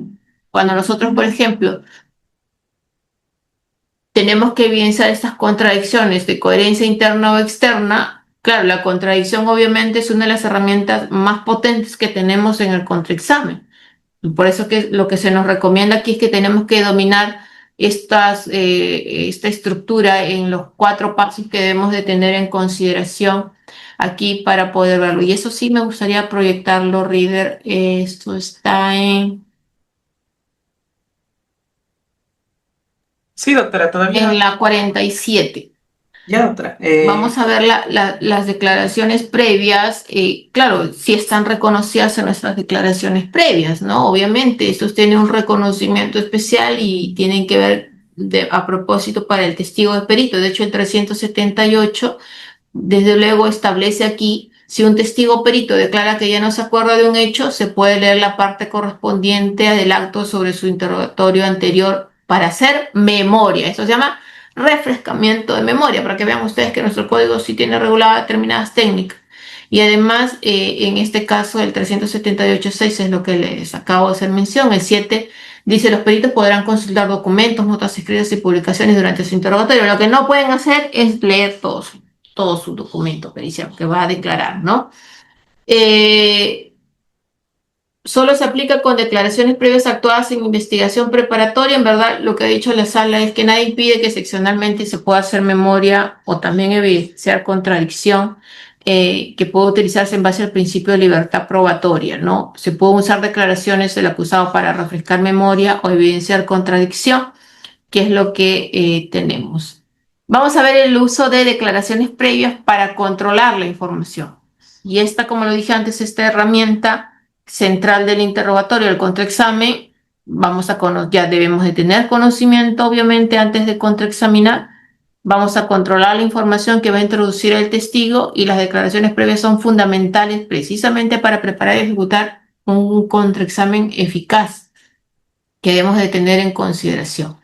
Y lo que nosotros debemos de tener aquí en cuenta es para refrescar memorias que va a ser, hay dos maneras de usar, tres. Hay una tercera que no suele usarse, pero yo al menos siempre los hago a luz y se los explico a los estudiantes. La declaración previa yo la puedo usar por tres propósitos fundamentales, una distinta del otro. Primero, lo vamos a ver cada uno de ellos. Para refrescar memoria, el testigo no recuerda o se ha olvidado de algo, pero tú sabes que lo dijo, entonces le refrescas memoria. Segundo, para evidenciar una contradicción, testigo acaba de decir algo totalmente contrario o contrario a lo que dijo antes. Tercera escenario, tercera cuestión. Testigo acaba de decir algo que nunca antes dijo y que está quebrando la teoría del caso. Tres momentos. La técnica es distinta en los tres escenarios, pero que debemos de tenerlo muy en cuenta cómo hacerlo, porque estás examinando, estás contraexaminando. Entonces, ¿qué pasa si el testigo dice, no me acuerdo, no recuerdo? Lo sueltas. O te dice todo lo contrario, te das por vencido y dices, pucha máquina, ya fui. No más preguntas, señor juez. No. Si tienes la declaración previa, claro, obvio, siempre y cuando hayas hecho tu tarea y sepas puntualmente qué ha declarado ese testigo o ese perito, qué es lo que manifestó en su informe, en su dictamen, para saber si le vas a refrescar el en dónde está, en qué parte, porque ha tocado eso. No, está, para evidenciar contradicción. Indique usted, ¿cuál es la contradicción? Pues tienes que manifestarlo también. No es lanzar por lanzar. Entonces vamos a ver, obviamente, para evidenciar contradicción sustanciales entre lo dicho y el declarante en este caso. Y esto está obviamente también en el ordenamiento procesal penal, en el 378.6, donde dice, si un testigo o perito recuerda que ya no se acuerda de un hecho, se le puede leer la parte. Dice, se dispondrá lo mismo si en el interrogatorio surge una contradicción con la declaración anterior que no se puede constatar o superar de otra manera. Son los dos escenarios que debemos de tener en cuenta aquí para precisamente verlo. ¿Cómo evidenciamos una contradicción? Porque podemos poner en cuestión aquí, en este caso, el actor civil también interroga, Elisa, sí, claro, si está el actor civil, el agraviado no, ¿eh? Ojo con eso, Elizabeth. El actor civil está debidamente constituido y por tanto sí tiene su legitimidad. El agraviado, no. El agraviado declara. Muy puntual. Hay algunos órganos jurisdiccionales que sí le permiten, ¿ah? Pero sí, el actor civil, obvio, claro que sí. ¿Qué ponemos en cuestión? Credibilidad, memoria, motivación y confianza en el resto de los testimonios. ¿Cuándo hay contradicción? Por ejemplo, tenemos que ver si en la declaración, esto es ejemplo para que ustedes vean, ¿no? Si en la declaración policial dijo, fuimos a tomar bebida colombiana y ahora está diciendo, fuimos a tomar café, pues no hay tanto una latente. ¿Cuántas bebidas colombianas pudieran haber? Sí, claro, me dirán el café. Bueno, pueden haber otros, o sea, puntualmente. La chaqueta del hombre era negra, dijo antes, y ahora dijo la chaqueta del hombre era gris. Si pudiera haber una contradicción. Si antes dijo, estaba caminando por el parque, y ahora dice, estaba trotando por el parque. Si estamos hablando de un caso donde percepción, obviamente entre caminar y trotar, sí pudiera haber una gran diferencia. ¿Cómo hacemos para evidenciar una contradicción? Confirmar, acreditar o confrontar. Lo primero que yo hago es confirmo. En este caso, confirmo la versión actual que está dando el testigo. Entonces, y luego introduzco la existencia de la declaración previa, identifico el documento, su fecha, su autoría, todos los criterios que pudieran dar el matiz de que verdad es legítima y expones la diferencia entre ambas versiones. Confirmo en ese caso, si me menciona, ¿a qué hora ingresaron al hotel? Ustedes nos han dicho que el hombre ingresó al hotel a las 5:40 de la madrugada. Sí, así es. Confirmo lo que acaba de decir, lo que acaba de declarar en un lenguaje exacto. Y luego yo quiero decir, en este caso, para que usted pueda tener en consideración su declaración previa, Luis. Usted declaró, ¿recuerda haber declarado anteriormente? Sí, sí recuerdo. ¿Recuerda que fue a declarar el mismo día de sucedió los hechos? Sí, fue a declarar. ¿Fue con su abogado defensor? Fui con mi abogado defensor. ¿Estuvo el fiscal? Estuvo el fiscal. ¿Le ayudaría hacia esto, señor magistrado, para evidenciar contradicción en este punto y esto? Sí, precise la contradicción. Bueno, acá va a decir rojo, antes dijo azul. Muestra. O en el color, para no anticiparlo, ¿no? Le ponen en este caso, confrontan, que es el tercer paso, lee en este caso el testigo a viva voz y reconoce lo que antes dijo y lo que ahora se estableció. Cero, nada más. Ya lo evidenció.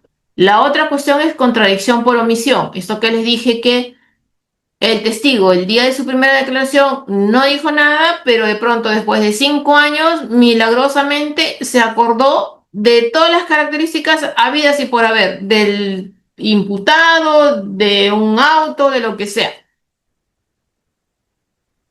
¿Cuál es la finalidad? Controlar la credibilidad. Errores comunes, preguntas largas, preguntas compuestas que pueden hacerse aquí. Aquí también confirmo la pregunta, acredito si declaró anteriormente. Y aquí yo tengo que hacer en varias preguntas. Aquí se le ha puesto en A y T, todas juntas en A, pero en verdad se hacen una por una, ¿eh? Señor testigo, ¿usted recuerda haber declarado anteriormente? Sí, recuerdo haber declarado todas las preguntas, pero aquí les añaden las básicas. Las que le decía, creo que se las dije antes, pero las repito. ¿Usted recuerda que le hicieron tantas preguntas? Sí. ¿Y que duró tanto tiempo? Sí.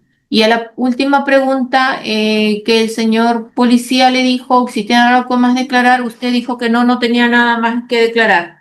¿Usted revisó toda su declaración? Sí. ¿La leyó completamente? Sí. ¿La leyó su abogado? Sí. ¿Usted no cuestionó la declaración? No. ¿Usted estaba conforme con su declaración? Sí. La cerraste ya. Entonces tampoco tienes por qué ir un poco más. Eh, Luego, para evidenciar contradicción por omisión, hay que evitar el tema de la rehabilitación y en refrescar memoria, haces lo propio, pero simplemente aquí lo que puedes hacer ahora es que lo lea a las internas para que pueda, en este caso, tenerlo en cuenta. Por ejemplo, si en la sala el testigo acaba de decir, el ejemplo para evidenciar contradicción, estoy seguro de que el agresor tenía barba y en su declaración anterior dijo, no pude ver el rostro, obvio que hay una gran contradicción, ¿no? Entonces, usted le dice, señor testigo, usted acaba de declarar en este acto que el agresor tenía barba. Sí, sí, lo acabo de decir. ¿Usted realizó recuerda que declaró una declaración el día tal? Sí. ¿Recuerda que fue ante la policía? Sí. ¿Recuerda que estaba el fiscal? Sí. ¿Le ayudaría mucho si es que esto? Y lo voy marcando. ¿Cómo sabe usted que es tu declaración? Porque acá está mi firma. ¿Y de quién es esa firma? Es de mi abogado. ¿Y estuvo fiscal? Sí. ¿Usted la revisó? Sí. ¿Usted la firmó? Sí. En ella dijo que usted no pudo ver el rostro, ¿no es así? Pero antes de eso ustedes les hacen leer a viva voz. Y ahí le dan simplemente, ¿ves? ¿Hay contradicciones parciales? Sí hay posibilidad de contradicciones parciales. Por ejemplo, si usted le dice, en su denuncia inicial usted dijo que no vio que el agresor llevaba guantes, ¿no es así? Hoy menciona con seguridad que sí los llevaba. Y ese detalle no aparece en ninguna declaración anterior. Y ahí es omisión, contradicción por omisión, que era lo que les estaba explicando. Eh, Luego podemos tener en cuenta alguna cuestión, por ejemplo, si estamos tomando declaración a una persona que pudiera estar afectada por la percepción del estrés, sabemos que el estrés desde luego reduce la calidad de percepción y aumenta la probabilidad de errores al reconstruir, entonces podríamos decir, no lo sé, usted escuchó un grito antes de observar la escena, ¿no es así? Usted se asustó, ¿es cierto? Corrió hacia su derecha para poder protegerse. Durante ese desplazamiento perdió su vista, ¿no es así? O también de distracciones por un enfoque limitado, que por lo general son en estos eventos violentos, ¿no? Escuchas un disparo y lo primero que uno hace, o sea, hay un factor de perturbación ahí. Usted centró su mirada en el cuchillo. No estaba usted mirando el rostro en ese momento. Su atención, de hecho, estaba en la mano del agresor, no en su cara. Que el testigo te va a declarar que perfecto le estaban apuntando. Y una serie. Y Reader, yo creo que dejamos allí para al menos los 10 minutos últimos podamos tener preguntas. Y nada, y yo atenta si pueden tener algunas preguntas que por lo general son los que salen de la práctica que podemos nosotros ir Sí, viendo, doctora, ciertamente. justo, Esto nace más de la práctica que de la teoría, ¿eh? Y esto nace, chicos, por favor, entre que me equivoco, me confundo, me mareo, meto la pata, porque en técnicas de litigación por lo general se aprende haciendo, se aprende equivocándose. Todos nos equivocamos, nunca se sientan mal si se equivocan, ¿eh? Mucha atención con eso. Yo veo ahí que Manuel y Camilo están levantando la mano. sí, doctora, muchísimas gracias. Justo nuestros participantes nos dicen antes de realizar algunas preguntas, por favor, algunas recomendaciones finales que serían muy importantes para nuestros estudiantes. Gracias.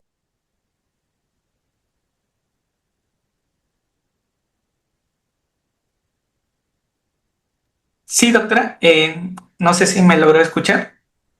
No te Ah, escuché. ya, doctora. Sí, justo los participantes me dicen si le puede brindar, usted le puede brindar algunas recomendaciones finales a los participantes que están escuchando en sala de clase. Pues bueno, en verdad, prepárense siempre. Cuando ustedes hagan un contraexamen, la técnica del contraexamen demanda mucha preparación. No se atrevan nunca a contraexaminar a un testigo o un perito sin antes haber revisado su declaración previa, su dictamen pericial, y si no tuvieran, en caso de los testigos, su declaración previa, cuando menos conocer el caso y poder anticiparse. Cuando ustedes van de pesca y quieren improvisar, pudieran estar perjudicándose. De hecho, muchas veces lo mejor es no contraexaminar si no tienen ustedes esta precisión. Yo insisto, cuando uno contraexamina a un testigo, tiene que tener el dominio. Si no dominas tú el contexto, el caso, puedes perjudicar la defensa que estás haciendo, siendo fiscal o siendo abogado defensor, porque esto depende en cualquiera de los dos escenarios que estás llevando a cabo. Así que, consejo, sean muy puntuales, o sea, desgranen, como yo digo siempre. Traten de, no, siempre queremos hacer 10 cosas en una sola pregunta y le estás dando chance al testigo. Eviten el por qué. Yo veo muchos colegas que esto es por qué. ¿Y por qué usted entonces dijo esto? ¿Y por qué ahora está diciéndome esto? ¿Y por qué? Y entran a la bronca con el testigo. No hagan eso. Pueden plantear las mismas preguntas de otra manera. Así que nada, Reader, quedan 8 minutos. Vamos con las preguntas. Gracias, doctora. Doy pase al doctor Camilo y Jefferson. Por favor, una pregunta cada uno. Gracias. Gracias, doctor Ríos. Buenas noches. Doctora Loza, excelente presentación como siempre. Muy amable. Gracias, Camilo. Sí, gracias. Doctora, usted ha explicado muy bien el tema en la PPT número 5 sobre la declaración de los testigos y el ejemplo claro, ¿no? Los casos en que declara una primera vez, segunda y tercera vez. Y la metodología, muchas gracias, doctora, por la técnica. Ya le explicó usted. Esta metodología, doctora, ¿se aplica también para el caso de los testigos protegidos o los colaboradores eficaces? ¿En qué momento, doctora, y cómo se podría atacar esta situación? Gracias, doctora, por su respuesta. A ver, Camilo, sí, pues cuando nosotros, en el caso de los testigos protegidos, estos en algún momento al pasar al juicio ya le tienen que develarle la identidad, ¿no? Por lo general esto acontece antes de pasar a la intermedia, ¿no? Los fiscales allí le develan la identidad y entonces desde luego ahí ya sabes quién es y ya tú sabes, o incluso a veces en la misma, antes de que acabe la investigación preparatoria, a mí me ha tocado muchas veces que voy a una ampliación, a una declaración del testigo tal, y el fiscal empieza diciendo, bueno, en este acto se pone en conocimiento de las partes que levante la identidad del testigo protegido número 3 y es este señor, ¿no? Y si no, pues esa es la intermedia. ¿Qué hay con eso? Cuando le debe la identidad, ya tú sabes, el testigo 3 era Juanito Los Palotes, pues bueno, ya sé que declaró. ¿Por qué? Porque la identidad la ha develado el propio fiscal, ¿eh? Entonces ahí sí puedes usar para refrescar memoria, evidenciar contradicción o simplemente para hacerle el contraexamen, ¿no? Que ya tú sabes. Testigos protegidos. En el caso de los colaboradores eficaces, pues mira, ahí la cuestión cambia, ¿no? Porque a veces estos no terminan tampoco en este aspecto, pero si están numerados y si en un momento hay algunas fiscalías que también develan la nominación, también pudieras obviamente si hay este factor de develación, porque si no, ¿cómo tener conocimiento que el testigo uno, perdón, que el colaborador eficaz uno es precisamente quien está declarando en este momento? Es imposible, ¿no? Salvo que el fiscal hubiera levantado la identidad. Pero sí, si lo hace, pues claro, ya sabes quién es y declaró, así que dale con todo, Camilo. Muchas gracias, doctora. Doy pase a Jefferson y cerramos con Manuel Alejandro. Adelante, por favor, Jefferson, una pregunta. Ya, muy buenas noches, doctora Yelena Loza. Agradecer por una excelente ponencia como siempre. Y en cuanto a mi pregunta va, ¿cómo se podría explorar, por ejemplo, los sesgos afectivos o económicos, por ejemplo, del testigo, pero sin caer en ataques personales, inaceptables, por ejemplo? Jefferson, a ver si te entendí. Lo que dices, ¿cómo puedes tú cuestionar el tema económico? ¿Te entendí bien? ¿Era eso? Perdón. Sí, doctora, ¿cómo se podría cuestionar justamente que existan sesgos, por ejemplo, ya sean sesgos afectivos, económicos u otro tipo de interés, por ejemplo, en los testigos? Mira, pues allí en el tema de los sesgos o el interés manifiesto, tú tienes que hacer una labor plus. Ahí te conviertes en gadgets, en un investigador y mínimamente tienes que tener cierta data que luego también tienes que aportarla dentro de este proceso, ¿no? Y ahí sí tenemos de tenerlo en cuenta porque tú no puedes simplemente lanzar sin saber. Entonces, si tú quieres, por ejemplo, se me ocurre que el testigo está declarando porque obviamente en este caso tiene una relación amorosa con la víctima o con cualquier otra persona que pudiera estar influyendo en lo que él de manera interesada, motivada, qué sé yo, en esto de acá, pues mínimo tienes que tú saber cómo, porque lo primero que te va a decir es, no, usted de qué me está hablando.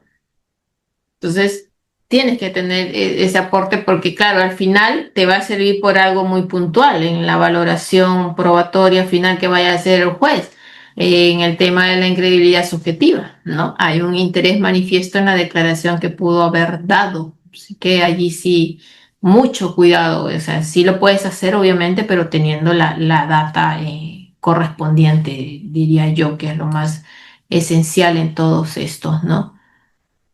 Muchas gracias, doctora. Estimado Manuel, adelante, contigo cerramos y la última pregunta estaría indicando del diplomado. Gracias. Adelante, por favor, Manuel. Gracias, muy amable, doctora Loza. Felicitarlo en primer lugar por su brillante exposición. Y mi pregunta es la siguiente, me ha quedado una duda.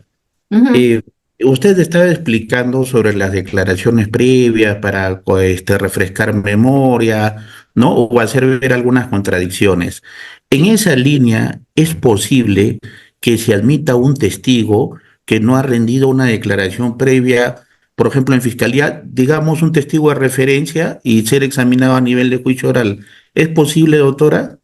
Pues sí, en intermedia lo puedes ofrecer, Manuel, en la etapa intermedia, salvo que sea prueba nueva, que tendrías que justificarlo al inicio del juicio oral, que es la otra posibilidad que pudiera caber. Sí, como te digo, mira, sabes, nuestro modelo procesal tiene una gran ventaja para los litigantes, y es tanto para el fiscal como para defensa, y es que tiene que ver puntualmente en que ya uno sabe más o menos el 90 o 80% de lo que ha acontecido en esto, porque ya han declarado anteriormente y tenemos todas estas actas, ¿no? Y son a conocimiento propio en la revisión de la carpeta fiscal. Entonces, pero sí cabe la posibilidad que un testigo que no ha declarado antes, pero las partes la aportan recién, pues ahí no sabemos. ¿Qué hacer?